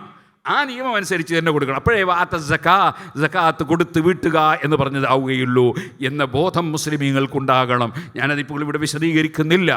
അപ്പോൾ സുഹൃത്തുക്കളെ, സക്കാത്ത് ശരിക്ക് കൊടുത്ത് വീട്ടുന്നവരാവുക. പിന്നെ റബ്ബ് പറയാണ് വൽ മൂഫൂന ബിഅഹ്ദിഹിം ഇദാ അഹദൂ, കരാറ് നടത്തിയാൽ കരാറ് പാലിക്കുന്നവർ. കരാറ് പാലിക്കണം. അതെ, ഒരാൾക്ക് വിസ കൊടുക്കാമെന്ന് പറഞ്ഞു. അതിനെന്താണ്? 5 കൊല്ലം എൻ്റെ കൂടെ ജോലി ചെയ്യോ എന്നാൽ വിസ തരാമെന്ന് തന്നെ. ആയിക്കോട്ടെ, 5 കൊല്ലം ജോലി ചെയ്യുക. വിസ വാങ്ങി. പിന്നെ 2 കൊല്ലം ജോലി ചെയ്ത് ആ ജോലിയെല്ലാം നന്നായിട്ട് ബിസിനസ്സൊക്കെ ശരിക്കും പഠിച്ച് കഴിഞ്ഞപ്പോൾ ഒരു തോന്നൽ, ഇതേ ബിസിനസ് എനിക്ക് എന്നെ തുടങ്ങിയാൽ എന്താ? മെല്ലെ അവിടുന്ന് എന്തെങ്കിലും ഒരു കള്ളത്തരം പറഞ്ഞ് ഒഴിവായി. എന്നിട്ട് മെല്ലെ അവൻ്റെ പീടിയൻ്റെ നേരെ മുമ്പിൽ കൊണ്ടുപോയിട്ട്, അല്ലെ അവൻ്റെ ഓഫീസിൻ്റെ നേരെ മുന്നിൽ കൊണ്ടുപോയിട്ട് അവൻ്റെ കസ്റ്റമറെ മുഴുവനും പിടിച്ചിട്ട് കച്ചവടം ചെയ്യുന്ന ചില ആൾക്കാരുണ്ട്. പടച്ചവൻ പൊരുത്തപ്പെടൂല. സഹോദരന്മാരെ, എന്തേ? ഇതാ അഹദു, കരാറ് നടത്തിയാൽ കരാറ് പാലിക്കണം. 5 കൊല്ലം പറഞ്ഞാൽ 5 കൊല്ലം. അവൻ ഇഷ്ടപ്പെടാതെ മാറാൻ പറ്റൂല. ഇതുപോലെ ഏത് കരാറും പാലിക്കണം. അങ്കഹത്തുക ബിന്ദി, എൻ്റെ മകളെ നിനക്ക് ഞാൻ നിക്കാഹ് ചെയ്തു തന്നു. അമ്മോശം പറഞ്ഞതാ. അപ്പോൾ ഖബിൽതു നിക്കാഹഹ, സ്വീകരിച്ചു എന്ന് പറഞ്ഞു. മഹറൊക്കെ പറഞ്ഞു കേട്ടോ. അങ്ങനെ സ്വീകരിച്ചു. അതൊരു വലിയ കരാറാ. ഇനി ആ ഭാര്യയെ പീഡിപ്പിക്കാൻ പറ്റൂല. അതേ, കൂട്ടിച്ചേർത്ത് തന്നു എന്നാണ് ആ വാക്കിൻ്റെ അർത്ഥം. കൂട്ടിച്ചേർത്ത് തന്നാൽ തമ്മാമൽ തല്ലുണ്ടാക്കലല്ല. അതേ, ചായപ്പൊടിയും പഞ്ചസാരയും പാലും നല്ല തിളക്കുന്ന വെള്ളവും കൂട്ടിച്ചേർത്താൽ അതിൻ്റെ പേര് ചായ. പഞ്ചസാരയും പൊടിയും തമ്മിൽ തല്ലുണ്ടാക്കൂല. അതേപോലെ തന്നെ പാലും പഞ്ചസാരയും തമ്മിൽ തല്ലുണ്ടാക്കൂല. ഇതുപോലെ ഇതൊരു കരാറാണ്. ആ കരാറ് പാലിച്ച് ഭാര്യയും ഭർത്താവും സന്തോഷത്തിൽ ജീവിച്ചോളണം. കരാറ് പാലിക്കുന്നവരാകണം. വൽ മൂഫൂന ബിഅഹ്ദിഹിം ഇദാ അഹദൂ, കരാറ് നടത്തിയാൽ കരാറ് പാലിക്കുന്നവരാകണം. ഇതുപോലെ നമ്മൾ വാക്ക് പറഞ്ഞാൽ അത് പാലിക്കണം. സുബ്ഹാനല്ലാഹ്, ഇത്ര ഞാൻ തരാമെന്ന് പറഞ്ഞു ഒരാളോട്, അത് കൊടുക്കണം. പിന്നെ കഴിവില്ലാതെ ആയിപ്പോയാലോ, അത് പടച്ച റബ്ബിനറിയാമല്ലോ. കഴിവില്ലാത്തത് കൊണ്ടാണെന്നറിയാമല്ലോ. അത് ശിക്ഷിക്കപ്പെടുകയില്ല. അതേത് കാര്യവും അങ്ങനെയല്ലേ. അള്ളാഹുമായുള്ള കരാറാണ്. 5 നേരം നിസ്കരിക്കണം. നിസ്കരിക്കാൻ കഴിയാത്തൊരു ചുറ്റുപാട് വന്നാലോ, നിൽക്കാൻ കഴിയില്ലെങ്കിൽ പിടിച്ചിട്ട് നിന്ന് നിസ്കരിക്കണം. പിടിച്ചിട്ടും നിൽക്കാൻ കഴിയില്ലെങ്കിൽ ഇരുന്ന് നിസ്കരിക്കണം. ഇപ്പോൾ ഒരു കൂട്ടരുണ്ട്, നല്ല ജോറായിട്ട് നടന്ന് വന്ന് കസേരമിലിരുന്ന് നിസ്കരിക്കാം. അങ്ങനെ കസേരമിലിരുന്ന് നിസ്കരിക്കാൻ പറ്റില്ല. ഇയാൾക്ക് നിൽക്കുന്നതിന് ഒരു കുഴപ്പമില്ല, നിന്നെ നിസ്കരിക്കണം. അതേ സമയത്ത് അയാൾക്ക് റുക്കൂയിലും സുജൂദിലും പോകാൻ കഴിയാത്തൊരു ചുറ്റുപാടുണ്ടെങ്കിൽ അതിനു വേണ്ടി കസേരയിൽ അപ്പോൾ ഇരിക്കാം. എന്നല്ലാതെ നേരത്തെ തന്നെ വന്നിട്ട് ഇരുന്ന് നിസ്കരിക്കാൻ പറ്റൂല. അപ്പോൾ അള്ളാഹുമായുള്ള കരാറ് പാലിക്കണം. അള്ളയുമായുള്ള കരാറാണ് പടച്ചവൻ്റെ കൽപ്പനക്കനുസരിച്ച് ജീവിക്കുക എന്നത്. അത് പാലിക്കണം. റബ്ബ് തന്ന വയറ്റിലേക്ക് മദ്യം കഴിക്കരുത്, ലഹരി ഉപയോഗിക്കരുത്. റബ്ബ് തന്ന നാവ് കൊണ്ട് ഗീബത്ത് പറയരുത്, കള്ളം പറയരുത്, നമീമത്ത് പറയരുത്, തെറി വിളിക്കരുത്, പരിഹസിക്കരുത്. റബ്ബ് നമുക്ക് നാവ് തന്നത് അതിനല്ലല്ലോ. റബ്ബുമായുള്ള കരാറ് പാലിക്കണം. അങ്ങനെ തുടങ്ങിയിട്ട് ഓരോ വിഷയത്തിലും കരാറ് പാലിച്ചുകൊണ്ട് ജീവിക്കണം. വസാബിരീന ഫിൽ ബഅ്സാഇ വദ്ദറാഇ, അവസാനം റബ്ബ് പറയാണ്, അതേ, ക്ഷമിക്കുന്നവരാകണം. ഫിൽ ബഅ്സാഇ വദ്ദറാഇ വഹീനൽ ബഅ്സ്, ശാരീരികമായ ആരോഗ്യം നശിച്ചു പോയി, രോഗമായി പോയി, അപ്പോൾ നല്ല ക്ഷമ വേണം. എൻ്റെ റബ്ബ് തന്നത് ഞാൻ പൊരുത്തപ്പെട്ടു. അതെന്ത് രോഗമാണെങ്കിലും ഞാൻ പൊരുത്തപ്പെട്ടു. അത് റബ്ബെനിക്ക് തന്നത് എന്നെ സ്വർഗത്തിൽ കടത്താനായിരിക്കാം. ഇരുമ്പ് കൊണ്ടുപോയി തീയിൽ വെച്ച് ചൂടാക്കിയാൽ ഇരുമ്പിൻ്റെ കറ കഴിഞ്ഞു പോകുന്നത് പോലെ, അത് നല്ല തെളിഞ്ഞ സ്റ്റീലാകുന്നത് പോലെ, മനുഷ്യന് രോഗമുണ്ടാകുമ്പോൾ ദോഷങ്ങളൊക്കെയും നീങ്ങി വളരെ തെളിഞ്ഞ മനുഷ്യനാകുന്നു. അതുകൊണ്ടല്ലേ പല മോമിനീങ്ങളും ഒരുപാട് നല്ല കാര്യങ്ങൾ ചെയ്ത ചില മോമിനീങ്ങൾ അവസാനമെത്തുമ്പോൾ രോഗശയ്യയിലായി വല്ലാതെ കഷ്ടപ്പെടുന്നത് കാണുമ്പോൾ നമുക്ക് തോന്നും ഇയാളൊരു മോശക്കാരനാണെന്ന് തോന്നണ്ട. അദ്ദേഹത്തിനെ സ്റ്റീലാക്കി കൊണ്ടുപോകാനുള്ള ഏർപ്പാടാണ്. അതേ ഫിൽ ബഅ്സ് ശാരീരികമായ പ്രയാസം വരുമ്പോഴും ക്ഷമിക്കണം, സാമ്പത്തികമായ പ്രയാസം വരുമ്പോഴും ക്ഷമിക്കണം. അങ്ങനെ ക്ഷമിക്കുന്നവർ ചെയ്യുന്ന പുണ്യമാണ് യഥാർത്ഥ പുണ്യകർമ്മം. വഹീനൽ ബഅ്സ്, അതുപോലെ എതിരാളികളുമായി ഏറ്റുമുട്ടേണ്ടി വരുന്നു, ദീനിൻ്റെ ശത്രുക്കളുമായി, അവിടെയും ക്ഷമിച്ചു നിന്നുകൊണ്ട് അതേ ബദരീങ്ങളൊക്കെ പ്രവർത്തിച്ച പ്രവർത്തനമില്ലേ?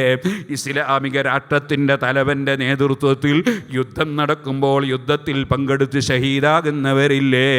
അതേ സുഹൃത്തുക്കളെ, അത് തീവ്രവാദമല്ല, ഭീകരവാദമല്ല, മറിച്ച് ഒരു ഭരണാധികാരിയുടെ കീഴിൽ പട്ടാളക്കാരായി രാഷ്ട്രത്തിന് സേവനം ചെയ്യുന്നവർ, ഇസ്ലാമിക രാഷ്ട്രത്തിന് സേവനം ചെയ്യുന്നവർ, അവരും അവിടെ ക്ഷമിച്ചു നിൽക്കുന്നു. അങ്ങനെ ക്ഷമിച്ചു നിൽക്കുന്നവർ ചെയ്യുന്ന പ്രവർത്തനങ്ങളാണ് പുണ്യകർമ്മം. ഇത് പറഞ്ഞിട്ട് റബ്ബ് പറയാണ് ഉലൈകല്ലദീന സദഖൂ, ഇതെല്ലാം ഒത്തിണങ്ങിയവരാണ്, ഞാനൊരു മുഅ്മിനാണെന്ന് സത്യം പറയുന്നവർ. വഉലൈക ഹുമുൽ മുത്തഖൂൻ, അവരാണ് മുത്തഖീങ്ങൾ കേട്ടോ. ക്ഷമയിൽ ഏറ്റവും പ്രധാനപ്പെട്ട ഒരു കർമ്മമാണല്ലോ നോമ്പ്. അതേ, ഗീബത്ത് പറയാതെ, നമീമത്ത് പറയാതെ, കളവ് പറയാതെ, അനാവശ്യം പറയാതെ, ഹറാമിലേക്ക് നോക്കാതെ, ഹറാം സ്പർശിക്കാതെ, ഹറാമുകളെല്ലാം കൈയൊഴിച്ചുകൊണ്ട് റബ്ബിന് വേണ്ടി സമർപ്പിക്കുന്ന നോമ്പ്. ധാരാളമായി കുടിക്കാൻ തോന്നുന്നു, ഭക്ഷിക്കാൻ തോന്നുന്നു, അതെല്ലാം റബ്ബിൻ്റെ പൊരുത്തത്തിന് വേണ്ടി അതാ ഒഴിവാക്കുന്നു. കാരണം എൻ്റെ ശരീരം തന്നത് റബ്ബല്ലേ, എന്നെ പഠിച്ചത് റബ്ബല്ലേ. അവൻ ഇപ്പോൾ സ്റ്റേ പറഞ്ഞാൽ സുബഹി മുതൽ മഗ്രിബ് വരെ എനിക്ക് സ്റ്റേ ഓർഡറാണ്. അതൊന്നും തിന്നാൻ പാടില്ല, ഭാര്യയുമായി ബന്ധപ്പെടാൻ പാടില്ല. മാറി നിന്ന് എൻ്റെ റബ്ബിൻ്റെ പൊരുത്തം ആഗ്രഹിക്കുന്നു. അതല്ലേ ശരിയായ സത്യവാന്മാർ. മുത്തഖീങ്ങൾ ക്ഷമിക്കേണ്ട സ്ഥലത്ത് മുഴുവനും ക്ഷമിക്കുന്നു, ഹറാമിലേക്ക് പോകുന്നില്ല. മറ്റ് പല ചെറുപ്പക്കാരും അന്യപെണ്ണിനെ ചാറ്റ് ചെയ്യുമ്പോൾ ഇവൻ ചാറ്റ് ചെയ്യാൻ പോകുന്നില്ല. പലരും കഞ്ചാവിൻ്റെ പിന്നാലെ പോകുമ്പോൾ, പലരും ചുണ്ടിൻ്റെ അടിയിൽ അതാ ലഹരി വെച്ച് നീങ്ങുമ്പോൾ, പടച്ചറബ് പൊരുത്തപ്പെടാത്ത ജീവിതം എനിക്ക് പറ്റില്ല, അവനതിൽ നിന്ന് മാറി നിൽക്കുന്നു. അങ്ങനെ അല്ലാഹുമായുള്ള കരാറ് പാലിക്കുന്നു, ക്ഷമിച്ചുകൊണ്ട് ജീവിക്കുന്നു. അങ്ങനെയുള്ള കക്ഷികൾ അവരാണ് സാദിഖീങ്ങൾ, സത്യം പറഞ്ഞവർ, അവരാണ് മുത്തഖീങ്ങൾ. ആ മുത്തഖീങ്ങൾക്കാണ് സ്വർഗം. അതേ, ഉഇദ്ദത്തിലിൽ മുത്തഖീൻ, മുത്തഖീങ്ങൾക്ക് സ്വർഗം തയ്യാർ. പടച്ച റബ്ബേ, ഞങ്ങൾ പാവപ്പെട്ടവരാണ്, ഞങ്ങളുടെ ജീവിതത്തിൽ ഒരുപാട് തെറ്റുകുറ്റങ്ങൾ വന്നുപോയവരാണ്, സൽക്കർമ്മം തീരെ കുറഞ്ഞു പോയവരാണ്, ചെയ്ത സൽക്കർമ്മങ്ങൾക്ക് തന്നെ ഒരുപാട് ന്യൂനതകളുള്ളവരാണ്. ഞങ്ങൾ നിസ്കരിച്ചിട്ടുണ്ട്, പക്ഷേ ആ നിസ്കാരത്തിനിടയിൽ ദുന്യാവിൻ്റെ ചിന്തകൾ കടന്നു വന്നിട്ടുണ്ട്. ഞങ്ങൾ പല നല്ല കാര്യവും ചെയ്യുമ്പോൾ അനാവശ്യ ചിന്തകൾ കടന്നു വന്നിട്ടുണ്ട്. പാപികളാണ് ഞങ്ങൾ, ദോഷികളാണ് ഞങ്ങൾ. നീ ഞങ്ങൾക്ക് റമദാൻ തന്നത് ഞങ്ങൾക്ക് പാപം പൊറുക്കാനല്ലേ, കാരുണ്യം ചൊരിയാനല്ലേ. നിന്റെ ഹബീബ് നബി സല്ലല്ലാഹു അലൈഹി വസല്ലമ തങ്ങളെ ഉമ്മത്തുകൾക്ക് പുറത്തു കൊടുത്ത് നരകത്തിൽ നിന്ന് പലരെയും മോചിപ്പിക്കാനല്ലേ. റബ്ബേ, നിന്നിൽ വിശ്വസിക്കണം, നിന്നിൽ അർപ്പിക്കണം, നിനക്ക് വേണ്ടി ജീവിക്കണം, നിനക്ക് വേണ്ടി മരിക്കണം, നീ പറഞ്ഞതുപോലെ നീങ്ങണം. നിന്റെ ഖുർആൻ ഉദ്ധരിച്ച് അതാണ് ഈ പാവപ്പെട്ടവൻ സംസാരിച്ചത്. ഞങ്ങളെ അമലുകളും സദസ്സുകളും സംസാരങ്ങളും പ്രവർത്തനങ്ങളും സംഘടനകളും സ്ഥാപനങ്ങളും സംരംഭങ്ങളും മുഴുവൻ നീ കബൂൽ ചെയ്യണം റഹ്മാനേ.